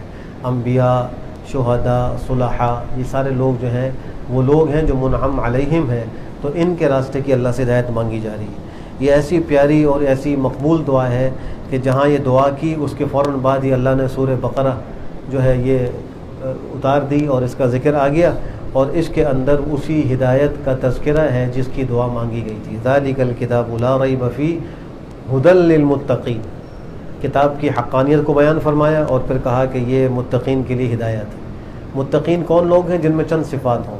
ایک صفت تو یہ ہے کہ اللہ پر بن دیکھے ایمان لاتے ہوں، دوسری صفت یہ ہے کہ نماز قائم کرتے ہوں، تیسری صفت یہ ہے کہ اللہ کے دیے ہوئے مال میں سے خرچ کرتے ہوں، اور جو لوگ گزشتہ اتاری ہوئی کتابوں پر ایمان رکھتے ہیں اور اس پر بھی ایمان رکھتے ہیں جو آپ سے پہلے اللہ نے صحف اور کتابیں نازل کی ہیں، آخرت کا یقین رکھتے ہیں، یہ ساری صفات ہیں متقین کی، ان کو اپنے اندر پیدا کرنے کی ضرورت ہے۔ پھر ان کا انعام ذکر فرمایا کہ یہی لوگ اپنے پروردگار کی طرف سے ہدایت پر ہیں اور یہی کامیاب ہونے والے ہیں۔ اس کے بعد جو دوسرا طبقہ ہے، یہ تو پہلا طبقہ ہو گیا متقین کا ماننے والوں کا، دوسرا طبقہ وہ ہے جنہوں نے کھلم کھلا انکار کیا تھا، جن کو کافر مجاہر کہا جاتا ہے، اعلانیہ کفر کرنے والے۔ ان کا ذکر 2 آیتوں میں کیا گیا ہے کہ ان کو آپ ڈرائیں یا نہ ڈرائیں ایمان لے کر نہیں آئیں گے، یعنی ان کو آپ کا ڈرانا، تبلیغ و دعوت فائدہ نہیں دے گی۔ ان کا انجام کیا ہے کہ اللہ نے ان کے دلوں پر مہر لگا دی ہے، کانوں پر بھی مہر لگا دی ہے، ان کی آنکھوں پر پردے پڑے ہوئے، ان کے لیے بڑا عذاب ہے۔ اللہ ہم سب کی حفاظت فرمائے۔ پھر اس کے بعد 8ویں آیت سے لے کر 12-13 آیات تک تیسرے طبقے کا تذکرہ ہے۔ یہ وہ لوگ ہیں جو منافقین ہیں، اللہ نے ان کے جو کردار تھے برے ان کو بھی ذکر کیا ہے تاکہ اللہ کے مخلص بندے ان سے بچیں۔ ان کے کردار میں اور ان کی خرابیوں میں خرابی یہ تھی کہ وہ زبان سے تو کہتے تھے آمنا باللہ، لیکن دل سے ایمان لے کر نہیں آئے۔ ایک خرابی یہ تھی کہ وہ اللہ اور اہل ایمان کو دھوکہ دیتے ہیں، حالانکہ اس دھوکے کا وبال تو انہیں پر پڑے گا، اس دھوکے سے کوئی نقصان نہ اللہ کو ہوگا نہ اہل ایمان کو ہوگا۔ ایسے ہی جب ان کو کہا جاتا ہے کہ زمین میں فساد نہ کرو تو وہ کہتے ہیں ہم تو اصلاح کرنے والے ہیں۔ تو ان آیات میں اس کا تذکر ہے۔ اس کے بعد اللہ سبحانہ و تعالیٰ نے عمومی دعوت ذکر فرمائی ہے تمام انسانیت کو خطاب کر کے کہ اپنے پروردگار کی عبادت کرو جس نے تم کو پیدا کیا ہے، اور ان کو بھی پیدا کیا جو تم سے پہلے گزرے ہیں تاکہ تم متقی و پرہیزگار بن جاؤ۔ یعنی اللہ کی عبادت کا بھی مقصد تقوی ہے، اور رمضان المبارک کے روزے کا مقصد بھی تقوی ہے، اور حج اور قربانی کا مقصد بھی تقوی ہے۔ تو تقوی اتنا اہم حکم ہے۔ اب ضرورت اس بات کی ہے کہ ہر شخص اس کا محاسبہ کرے، مراقبہ کرے کہ آیا مجھے تقوی حاصل ہو رہا ہے یا نہیں، میرے اندر تقوی کی صفت پیدا ہوئی ہے یا نہیں، اس کی ضرورت ہے۔ پھر اس کے بعد فرمایا کہ اگر تم کو ہمارے اتارے ہوئے کلام میں کوئی شک و شبہ ہے تو ہم تم کو چیلنج کرتے ہیں، اس جیسی کوئی ایک صورت بنا کر لاؤ۔ قرآن کریم میں ایک مقام پر چیلنج کیا گیا کہ 10 صورتیں لے کر آؤ، اور اس سے پہلے چیلنج کیا گیا کہ پورے قرآن کے جیسا لے کر آؤ، لیکن پورے قرآن کی طرح بھی لے کر نہیں آ سکے۔ پھر 10 صورتیں جیسی بھی لے کر نہیں آ سکے۔ پھر ایک صورت کا چیلنج کیا گیا، وہ بھی لے کر نہیں آ سکے۔ ایک آیت کا چیلنج ہے، وہ بھی پورا نہیں کر سکے اور قیامت تک پورا نہیں کر سکیں گے۔ وجہ اس کی یہ ہے کہ یہ اللہ کا کلام ہے، مخلوق اپنے کلام سے اللہ کے کلام کا مقابلہ نہیں کر سکتی۔ اس کے بعد جو سورہ بقرہ کا یہ تیسرا رکوع ہے، اس تیسرے رکوع کے اندر اللہ نے کفار اور مومن دونوں طبقات کے انجام کا بھی تذکرہ کیا ہے۔ کفار کا انجام تو یہ ہے کہ وہ جہنم کی آگ کا ایندھن ہوں گے، اور جہنم ان کے لیے تیار کی گئی ہے۔ اور اہل ایمان کا انجام یہ ہے کہ ان کے لیے بشارت ہے ایسے باغات کی جن کے نیچے بہتی ہوں گی نہریں، ان کو اس میں رزق دیا جائے گا، اور ان کو اس میں پاکیزہ صاف ستھری ازواج و بیویاں دی جائیں گی، اس میں ہمیشہ ہمیشہ رہیں گے۔ چوتھے رکوع کے اندر اللہ سبحانہ وتعالیٰ نے توحید ہی کی دعوت کو ایک دوسرے انداز سے ذکر فرمایا، اور اس کے اندر اللہ نے انسان کو اپنا خلیفہ بنانے کا ذکر کیا ہے، اور اس کی تفصیل ذکر فرمائی کہ اللہ سبحانہ وتعالیٰ نے فرشتوں کے سامنے اس کا اظہار کیا کہ میں زمین میں خلیفہ بنانا چاہتا ہوں، اور یہ اظہار بطور مشورے کے نہیں تھا، خبر کے طور پر تھا۔ تو فرشتوں نے کہا کہ آپ زمین میں ایسوں کو پیدا کر دیں گے جو فساد کریں گے، خون ریزیاں کریں گے، اور ہم تو آپ کی تسبیح کرتے ہیں، تقدیس کرتے ہیں، ہم کافی ہیں، کیا ضرورت ہے کسی اور مخلوق کو پیدا کرنے کی۔ تو اللہ نے جواب میں فرمایا، یہ اجمالی جواب تھا، انی اعلم ما لا تعلمون، میں جانتا ہوں تم نہیں جانتے۔ اس کے بعد اللہ سبحانہ وتعالیٰ نے حضرت آدم علیہ السلام کو اسماء کا علم دیا، پھر وہ اسماء فرشتوں کے سامنے حضرت آدم نے پیش کیے۔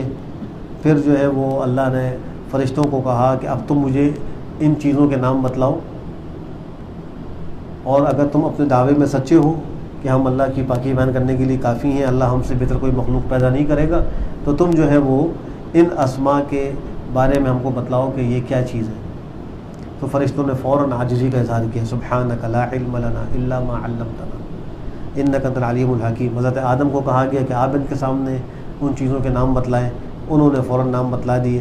تو اس وقت اللہ سبحانہ وتعالیٰ نے فرشتوں پر انسان کا شرف بیان کیا کہ میں تم کو نہیں کہتا تھا کہ آسمان و زمین کا غیب میں جانتا ہوں، اور میں اس کو بھی جانتا ہوں جو تم ظاہر کرتے ہو، جو تم چھپاتے ہو، سب کو میں جانتا ہوں۔ پھر اللہ نے عملی تعظیم کرائی حضرت آدم علیہ السلام کی فرشتوں کے ذریعے سے، ان کو حکم دیا گیا کہ ان کو سجدہ کرو۔ سب نے سجدہ کیا، ابلیس نے سجدہ نہیں کیا، شیطان نے نہیں کیا، وہ اس نے انکار کیا، تکبر کیا، وہ کافروں میں سے ہو گیا۔ حضرت آدم کو کہا گیا کہ آپ جنت میں رہیں، آپ کی اہلیہ بھی یہیں رہیں گی، اور جو چاہے آپ یہاں کھائیں، لیکن ایک مخصوص درخت تھا اس کے قریب جانے سے روک دیا گیا۔ شیطان نے ان کو جو ہے وہ لغزش دی اور بہکایا، اور وہ اس درخت کے پھل کو کھا بیٹھے، جس کے نتیجے میں ان کو جنت سے زمین پر اتارنے کا حکم دے دیا گیا۔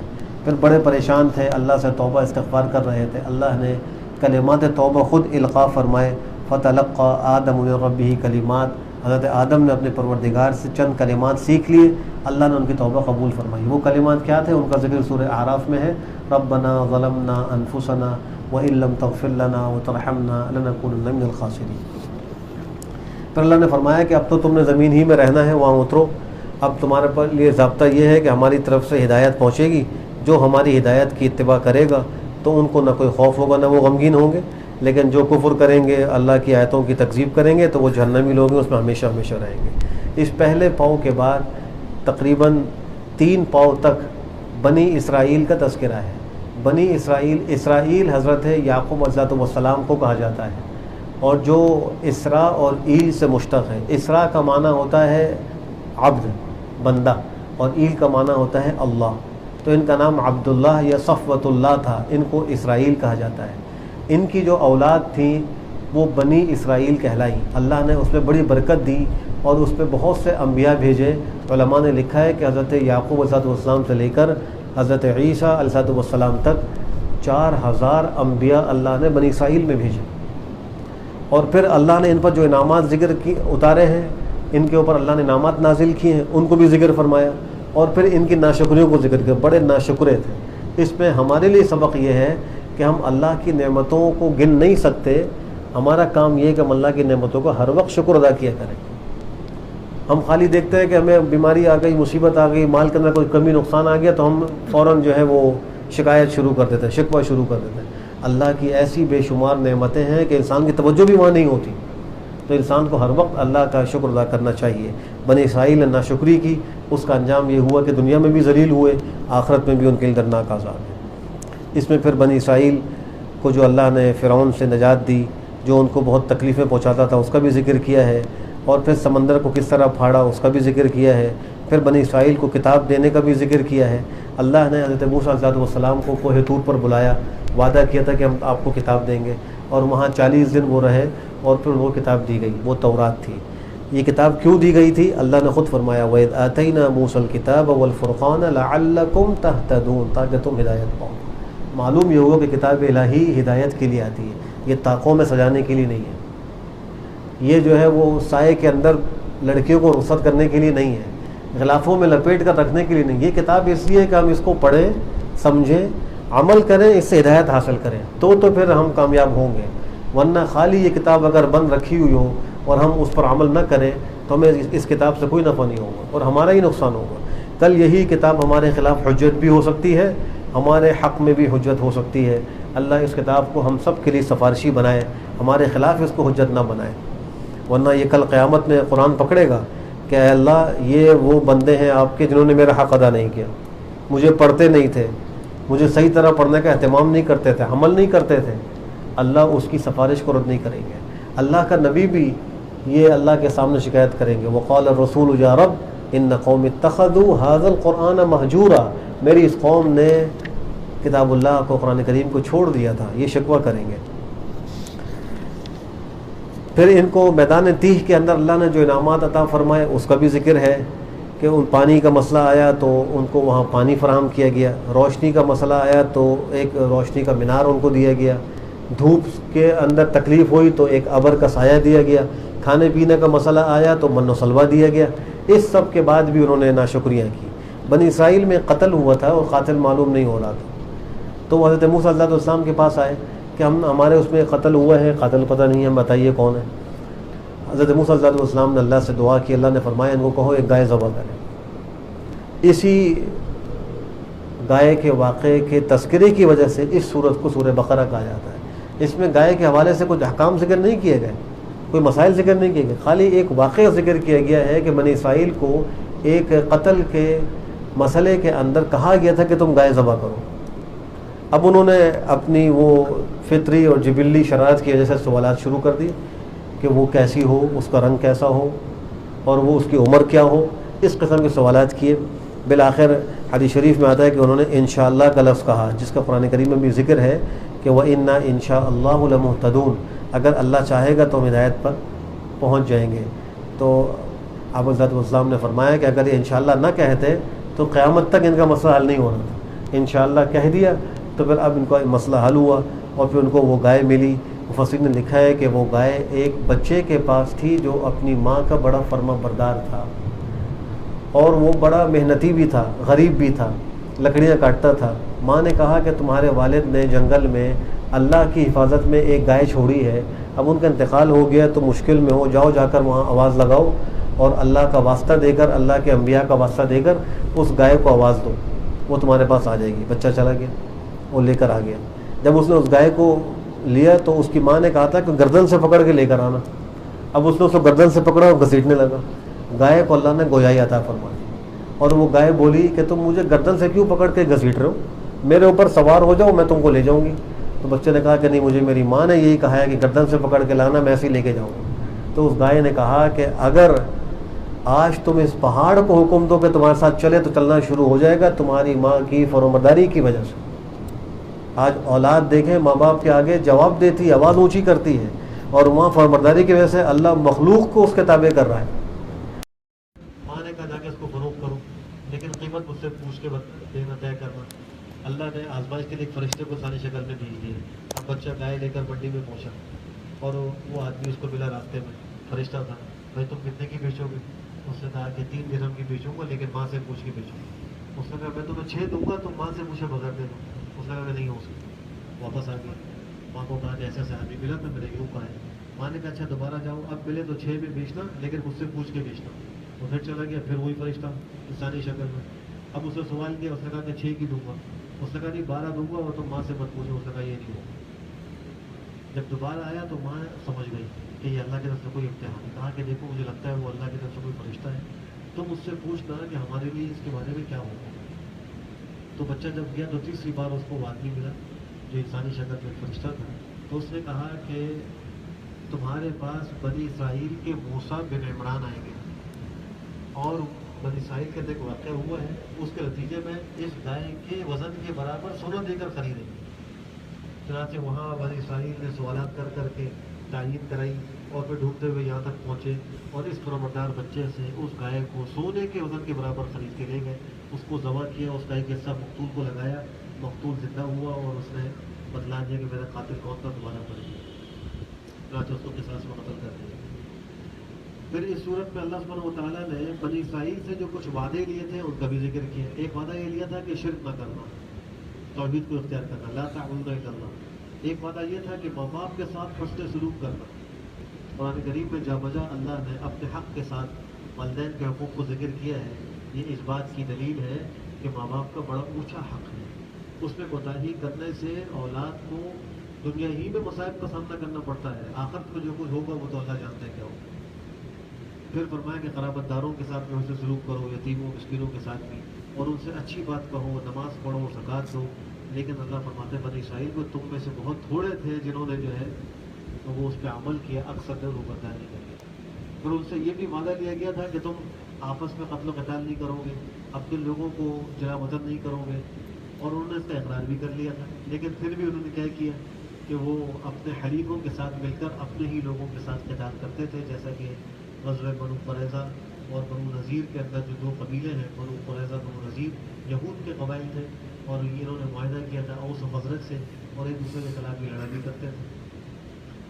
پھر اللہ سبحانہ و تعالیٰ نے اس صورت کے اندر اس واقعے کا بھی ذکر کیا ہے کہ جب بنی اسرائیل کو احکام تورات دیے گئے اور انہوں نے اس پر عمل کرنے میں کوتاہی کی, تو اللہ نے طور پہاڑ کو فرشتے کے ذریعے سے ان کے سروں پر معلق کرا کر انہوں نے کہا کہ اس کو لوگوں اس کو پڑھو.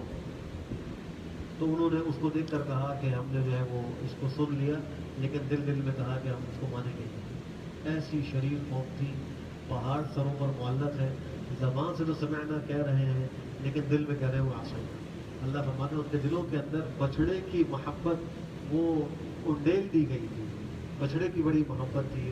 اور وہ جو موسیٰ سامری نے ان کے لیے ایک بچڑا بنایا تھا, اور اس کے منہ میں وہ مٹی ڈالی تھی جو حضرت جبریل امین کے گھوڑے کے قدم کے نیچے کی مٹی تھی, جس سے اس بچڑے میں سے آواز آتی تھی اور کہا کہ یہ ہمارا رب ہے. اس کا ذکر انشاءاللہ سورۃ طٰہٰ میں ہے. پھر اللہ نے ان کو ایک خاص طور پر یہ بھی کہا کہ اگر تمہارا دعویٰ یہی, بنی اسرائیل کا دعویٰ یہ تھا کہ لن تمسنا النار الا ایاما معدودۃ, ہمیں تو بس چند دن جہنم کی آگ چھوئے گی, پھر نہیں چھوئے گی, ہم جہنم سے نکال دی جائیں گے. اللہ نے فرمایا کہ اگر تمہارا دعویٰ یہی ہے کہ آخرت کے اندر تمہیں ہی نعمتیں ملیں گی, تو پھر تم موت کی تمنا کرو گے, تم سچی ہو, تم موت مانگو. اس لیے کہ آخرت کی نعمتوں کے لیے موت درمیان میں حائل ہے, انسان مرے گا اور آخرت میں پہنچ جائے گا. تو اللہ فرماتا ہے کہ ہرگز یہ کبھی بھی موت کی تمنا نہیں کرے, اس لیے کہ ان کو اپنے کرتوتوں کا پتہ ہے, اپنے اعمال کا پتہ ہے. اللہ ظالموں سے خوب نپٹے گا, اللہ خوب نپٹتا ہے. یہ بھی اللہ نے ذکر کیا کہ یہ جو یہود ہیں یہ لوگوں میں سب سے زیادہ دنیا کی زندگی کے حریص ہیں, دنیا کی زندگی پر بڑے فریفتہ ہیں. فرمایا کہ ان میں سے ہر شخص چاہتا ہے کہ اس کو 1000 سال عمر دی جائے. یہ یہودیوں کا حال ہے. آج ہم کتنے مسلمان ایسے ہیں کہ جو موت کے خوف سے بڑے کانپتے ہیں, اور ہم چاہتے ہیں کہ ہماری بھی لمبی لمبی عمریں ہوں, حساب و کتاب جو ہے ہمارا وہ نہ ہو سکے اور ہم پر موت طاری نہ ہو سکے. حالانکہ موت ایسی اٹل حقیقت ہے, اس سے کسی کو مفر نہیں. انسان کو چاہیے کہ دنیا میں اس کی تیاری کرے. پھر ان لوگوں نے حضرت سلیمان علیہ السلام پر ایک کفر کا الزام لگایا تھا کہ وہ جادوگر تھے. اللہ نے قرآن کریم میں حضرت سلیمان علیہ السلام کی برات ظاہر فرمائی اور کہا کہ کافر یہ خود یہودی ہیں, یہ شہر کے پیچھے پڑے رہتے ہیں. اس صورت میں یا ایھا الذین آمنو، اس کو اللہ نے ذکر فرمایا آیت نمبر 104 میں۔ قرآن کریم میں تقریباً 88 جگہ اللہ نے خاص خطاب فرمایا اہل ایمان سے، اے ایمان والو، اے ایمان والو۔ اور جہاں اے ایمان والو کر کے اللہ خطاب فرماتے ہیں تو اس کے آگے کسی کام کا حکم دیتے ہیں یا کسی کام سے روکتے ہیں۔ اس موقع پر انسان کو چاہیے کہ وہ بہت توجہ سے اس کو سنے کہ اللہ کیا ہمیں حکم دے رہے ہیں، ہم سے کیا چاہ رہے ہیں۔ یہ خاص ہر ایمان والے سے اللہ خطاب فرماتے ہیں۔ تو یہاں خطاب میں فرمایا کہ دیکھو تم راعنا مت کہو۔ مسلمان تو کہتے تھے راعنا اس لیے کہ یہ مراعات سے تھا، اے اللہ کے نبی ہماری رعایت فرمائی ہے۔ تو یہود نے اس کو ایک مذاق بنا لیا۔ ان کی لغت میں راعنا کا لفظ ایک گالی ہے، انہوں نے راعنا کہنا شروع کر دیا، مراد وہ گالی لیتے تھے اور دل میں ہنستے تھے کہ دیکھو ہم نے کیسا ان کو بیوقوف بنایا۔ تو اللہ نے اہل ایمان کو ان کی شرارتوں سے بچنے کے لیے فرمایا کہ تم راعنا کا لفظ مت کہو، بلکہ تم کہو انظرنا، کہ ہماری طرف نظر کرم کیجیے۔ اور انظرنا کے اندر کوئی برا معنی نکالنے کا احتمال نہیں تھا۔ اس سے یہ معلوم ہوا کہ انسان کو ایسا کلمہ اور جملہ استعمال نہیں کرنا چاہیے جس کے اندر ایک اس کا دوسرا خراب بھی پہلو ہو اور کسی کو کوئی موقع مل سکے۔ صاف ستھری دونوں بات کرنی چاہیے۔ پھر یہ فرمایا کہ یہ کافر اہل کتاب مشرکین کوئی بھی یہ نہیں چاہتا کہ اے مسلمانوں تم کو تمہارے پروردگار کی طرف سے کوئی خیر دے۔ یہ بڑے متعصب، بڑے عنادی اور ضدی، یہودی، مشرک، کافر، کوئی یہ نہیں چاہتا کہ مسلمان وہ امن و سکون سے رہیں، خیر و عافیت سے رہیں۔ قرآن کریم میں اللہ صاف صاف فرما رہے ہیں ما یود الذین کفروا من الکتاب ولا المشرکین ان ینزل علیکم من خیر من ربکم۔ یہودیوں کو یہ بھی حسد تھا کہ نبوت مسلمانوں کو یہ بنو اسماعیل میں کیوں چلی گئی، نبی آخر الزمان بنو اسماعیل ہمارے دوسرے خاندان میں کیوں گئی، ہمارے خاندان میں کیوں نہیں رہی۔ اس حسد کی وجہ سے دشمنی کی اور آپ کی نبوت پر ایمان نہیں کرنے لگے۔ اس صورت میں اللہ نے اس بات کا بھی تذکرہ کیا ہے کہ سب سے بڑا ظالم وہ شخص ہے جو لوگوں کو اللہ کی مسجد میں اللہ کی عبادت کرنے سے روکے اور مسجدوں کو ویران کرنے کی کوشش کرے۔ یہ بڑا ظالم ہے، اس لیے کہ یہودیوں نے مختلف موقعوں پر مسجد اقصیٰ کے اوپر حملہ کیا، بعض دفعہ بادشاہوں سے مل کر حملہ کروایا اور اس کو انہوں نے شہید کروایا، تورات کے نسخوں کو جلوایا، قتل و قتال کروایا، سارے کام انہوں نے کیے۔ اس پر اللہ نے فرمایا کہ یہ سب سے بڑے ظالم ہیں جو اللہ کی مسجدوں سے لوگوں کو روکتے ہیں اور اس کے اندر ظلم و ستم کرتے ہیں، اس کو برباد اور ویران کرنے کی کوشش کرتے ہیں۔ اس وقت اللہ سبحانہ و تعالیٰ نے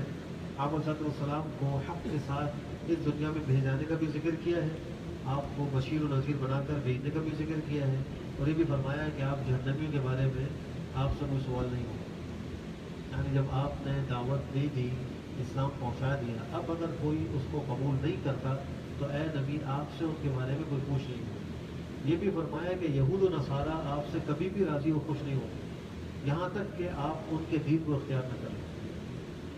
آج بھی یہود و نصارہ مسلمانوں کے دشمن ہیں، جتنے چاہیں ہم مذاکرات کر لیں، ان سے معاہدے کر لیں، لیکن یہ ہم سے خوش نہیں ہوں گے۔ یہ اللہ کا اعلان ہے وَلَن تَرْضَىٰ عَنْكَ الْيَهُودُ وَلَا النَّصَارَىٰ، یہ کب راضی ہوں گے؟ حَتَّىٰ تَتَّبِعَ مِلَّتَهُمْ۔ اس لیے یہود و نصارہ کو راضی کرنے کی کوشش نہ کی جائے، اللہ کو راضی کرنے کا اہتمام کیا جائے۔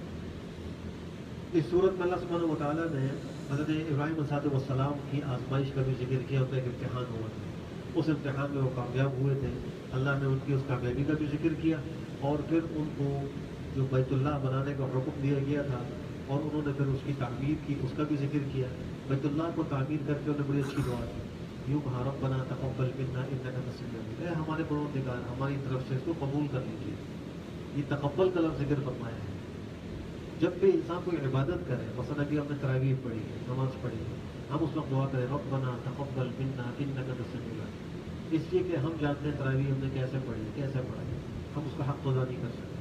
کل ہم روزہ رکھیں گے، کس طرح روزہ رکھیں گے ہم میں سے ہر شخص جانتا ہے، لیکن اس عبادت کو اللہ سے یوں دعا کر لیں، اے اللہ اس کو قبول کر لیجیے، آپ کی بارگاہ میں پیش کرنے کے قابل نہیں، اللہ ضرور قبول فرمائے۔ پھر اللہ سبحانہ و تعالیٰ نے امت محمدیہ کا بھی تذکرہ فرمایا اور اس کے اندر بھیجانے والے نبی آخر الزمان کا بھی ذکر فرمایا۔ حضرت یعقوب علیہ السلام نے مرتے وقت اپنی اولاد کو جو نصیحت کی اس کا بھی ذکر فرمایا۔ یہ پوچھا تھا کہ ماں تعبدون، میرے بعد کس کی عبادت کرو گے؟ انہوں نے کہا تھا ہم آپ کی عبادت کریں گے اور آپ کے آبا و اجداد ابراہیم اور اسماعیل اور اسحاق کے الہ کی عبادت کریں گے جو اکیلا الہ ہے، ہم اسی کے فرو بردار ہوں گے۔ تو اس وقت انہوں نے یہ وعدہ لے لیا تھا، لیکن بعد میں آنے والی نسلیں انہوں نے اس وعدے کی خلاف ورزی کی۔ جب دوسرا سپارہ شروع ہوا تو اس پر اللہ سبحانہ وتعالیٰ نے تحویل قبلہ کے موقع پر جو بیوقوف لوگوں کی طرف سے اعتراض ہوا تھا اس کو ذکر کیا ہے اور اس کے جوابات دیے۔ پہلے حکم یہ تھا کہ بیت المقدس کے رکوع کر کے نماز پڑھو۔ ہجرت کے بعد تقریباً 16 یا 17 مہینے آپ صلی اللہ علیہ وسلم نے بیت المقدس کے رکوع کر کے نماز پڑھی، لیکن آپ کا دل یہ چاہتا تھا کہ مجھے میرا جو ملت ابراہیمی کا قبلہ ہے، میرے جد حضرت ابراہیم علیہ السلام کا قبلہ ہے، مجھے بھی اس کی طرف رخ کر کے نماز پڑھنے کا حکم دے دیا جائے۔ یہ آپ کی خواہش تھی، اللہ نے اس خواہش کو پورا فرمایا۔ تو جو بے وقوف لوگ تھے، یہودی لوگ تھے، وہ کہنے لگے ماں واللہ عن قبلتہم التی کانوا علیہا، کس چیز نے ان کو اپنے قبلے سے پھیر دیا ہے؟ اللہ نے حاکمانہ جواب دیا کہ للہ المشرق والمغرب، جتنی جہتیں ہیں، سمتیں ہیں، مشرق و مغرب، سب اللہ کی ملک ہے۔ اللہ جس طرف رک کر کے نماز پڑھنے کا حکم دے اس کی مرضی ہے، بندے کا کام یہ ہے کہ اللہ کی اطاعت کرے۔ تو پھر اس کے بعد فرمایا کہ ہم نے یہ قبلہ آپ کا تبدیل اس لیے کیا ہے تاکہ ہم ظاہراً بھی جان لیں کون آپ کی پیروی کرتا ہے، کون الٹے پاؤں واپس لوٹ کے جاتا ہے۔ اور یہی ہوا کہ یہود نے اور منافقین نے بڑا معاملہ کیا، شور مچایا، اور انہوں نے آپ کی پیروی نہیں کی، لیکن مسلمانوں نے آپ کی بڑی پیروی کی اور یعنی بڑے ہمت کے ساتھ اور بڑی خوشی کے ساتھ اس حکم کو قبول کیا۔ تو یہ بھی فرمایا کہ ہم نے جن کو کتاب دی ہے وہ اللہ کے نبی کو اس طرح پہچانتے ہیں جیسا کہ اپنے بیٹوں کو پہچانتے ہیں، یعنی ان کو نبی آخر الزمان کی صفات میں، علامات میں کوئی شک و شبہ نہیں ہے۔ ایمان لے کر کیوں نہیں آتے؟ فقط ہٹ دھرمی ہے، حسد ہے اور عداوت ہے۔ پھر اللہ سبحانہ وتعالیٰ نے دوسری دفعہ یہاں اس سورت میں ذکر فرمایا یا ایھا الذین آمنوا، براہ راست اہل ایمان کو خطاب کرنا ہے، اور اس پر کیا حکم دیا؟ استعینوا بالصبر والصلاۃ، تم صبر کے ذریعے سے اور نماز کے ذریعے سے مدد طلب کرو، استعانت کرو۔ انسان صبر کے ذریعے سے بھی ایک دھارس اور مدد حاصل کرتا ہے، اور نماز کے ذریعے سے بھی اللہ کی مدد اس کی شامل حال ہوتی ہے، صابرین کو اللہ کی معیت ملتی ہے۔ یہ فرمایا کہ جو اللہ کی راہ میں شہید ہو جائے اس کو مردہ مت کہو، وہ زندہ ہے لیکن تم جانتے نہیں، اس کی حیات کی حقیقت تم نہیں جانتے۔ پھر فرمایا کہ ہم تمہاری آزمائش بھی کریں گے، کچھ خوف سے، کبھی دشمن کا خوف ہو، اور کبھی قحط سالی، بھوک وغیرہ ہوگی، کبھی اموال اور جانوں کی کمی، پھلوں کی کمی ہوگی۔ ہم تمہاری آزمائش کریں گے کون جو ہے صبر کرتا ہے اور کون ناشکری کرتا ہے۔ صبر کرنے والوں کے لیے بشارت ہے، اور اللہ نے فرمایا کہ ان کو جب کوئی مصیبت پہنچتی ہے تو وہ کہتے ہیں انا للہ و انا الیہ راجعون۔ یہ کلمہ مصیبت کے وقت پڑھے جانے والا کلمہ ہے۔ کسی کے انتقال کی خبر ملے، کوئی نقصان کی خبر ملے، حتیٰ کہ حدیث میں آتا ہے کہ ایک دفعہ آپ کے پاس چراغ جل رہا تھا، وہ بجھ گیا، آپ نے فوراً کہا انا للہ و انا الیہ راجعون۔ صدیق عائشہ نے عرض کیا کہ چراغ بجھنے پر کیا آپ نے یہ پڑھا ہے؟ آپ نے فرمایا کہ ہاں یہ بھی تو ایک مصیبت ہے، اندھیرا ہو گیا، ایک تکلیف ہو گئی، تو جب بجلی جائے، لائٹ جائے تو فوراً کہیں انا للہ و انا الیہ راجعون۔ یہ وہ کلمہ ہے جو اس امت کو خاص طور پر دیا گیا ہے، پچھلی امتوں کے پاس یہ کلمہ نہیں تھا۔ حضرت یوسف علیہ السلام کی گمشدگی کے موقع پر ان کے والد والد حضرت یعقوب علیہ السلام نے جب ان کو یاد کیا تو کیا کہا؟ یا اسفا علی یوسف، ہائے افسوس یوسف پر۔ انا للہ نہیں کہا انہوں نے، یہ انا للہ اس امت کا خاص وظیفہ ہے۔ اس کے اندر عقلاً طبعاً انسان کو صبر کی تلقین کی گئی ہے۔ پھر ایسے صبر کرنے والوں کو اور مصیبت کے وقت اس کلمے کے کہنے والوں کو اللہ کی طرف سے 3 انعام ملتے ہیں۔ اللہ کی طرف سے رحمتیں ملتی ہیں، خاص عنایتیں ملتی ہیں، ہدایت ملتی ہے۔ پھر صفا اور مروہ کے شعائر اللہ ہونے کا تذکرہ ہے۔ جو بیت اللہ کا حج کرے یا عمرہ کرے تو وہ صفا مروہ کی سعی بھی کرے، اس کو واجب قرار دیا گیا ہے۔ اللہ سبحانہ وتعالیٰ سارے عالم اسلام کے لیے حرمین شریفین کو دوبارہ آباد کر دے اور وہاں جانا آسان کر دے، اور جو وبا پھیلی ہوئی جس کی وجہ سے مشکلات آئی ہوئی ہیں اللہ اس کو دور فرمائے۔ آمین۔ پھر یہودیوں کی ایک اور خرابی کتمان علم کا تذکرہ کیا گیا ہے کہ یہ اللہ کی طرف سے اتارے ہوئے احکام کو چھپاتے ہیں۔ اللہ کی وحدانیت کا تذکرہ موجود ہے، الہ الا واحد لا الہ الا هو الرحمن الرحیم۔ پھر اللہ کی توحید پر دلائل کا بھی تذکرہ ہے، آسمان و زمین کی پیدائش، رات کا آنا اور جانا، سمندر میں کشتیوں کا چلنا، آسمان سے بارش کا برسنا، اور پھر زمین کا اس سے پیدا ہونا، اور پھر ہر قسم کے جانوروں کو زمین میں پھیلانا، ہواؤں کا چلانا، بادلوں کو آسمان زمین درمیان مسخر کرنا، یہ سب اللہ کی توحید کے دلائل ہیں ان لوگوں کے لیے جو عقل مند ہیں۔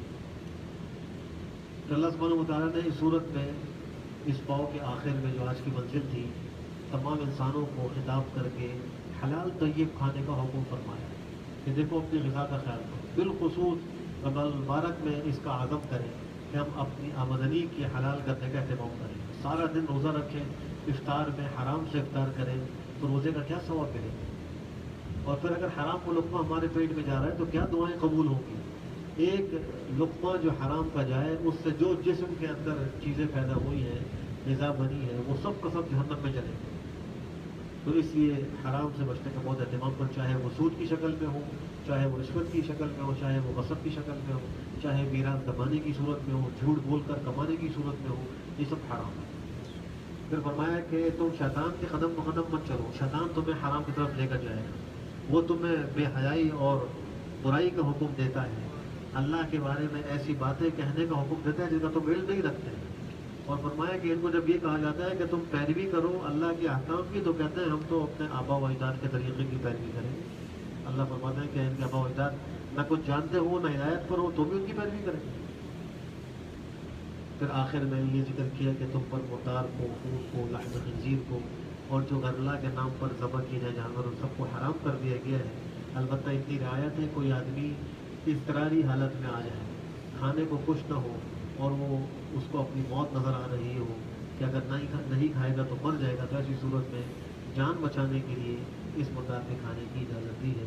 اور جو آخری آیت پڑھی گئی ہے اس آیت میں اللہ سبحانہ و تعالیٰ نے ان لوگوں کے جو آخرت میں عذاب کا تذکرہ ہے اس کی وجہ کو یوں ذکر فرمایا کہ اللہ نے چونکہ کتاب میں حق بات نازل کر دی ہے، اور حق یہی ہے کہ جو اللہ پر ایمان نہیں رہے گا، اللہ کی نہیں مانے گا، اللہ کل قیامت میں اس کو عذاب دیں گے، جہنم میں ڈالیں گے۔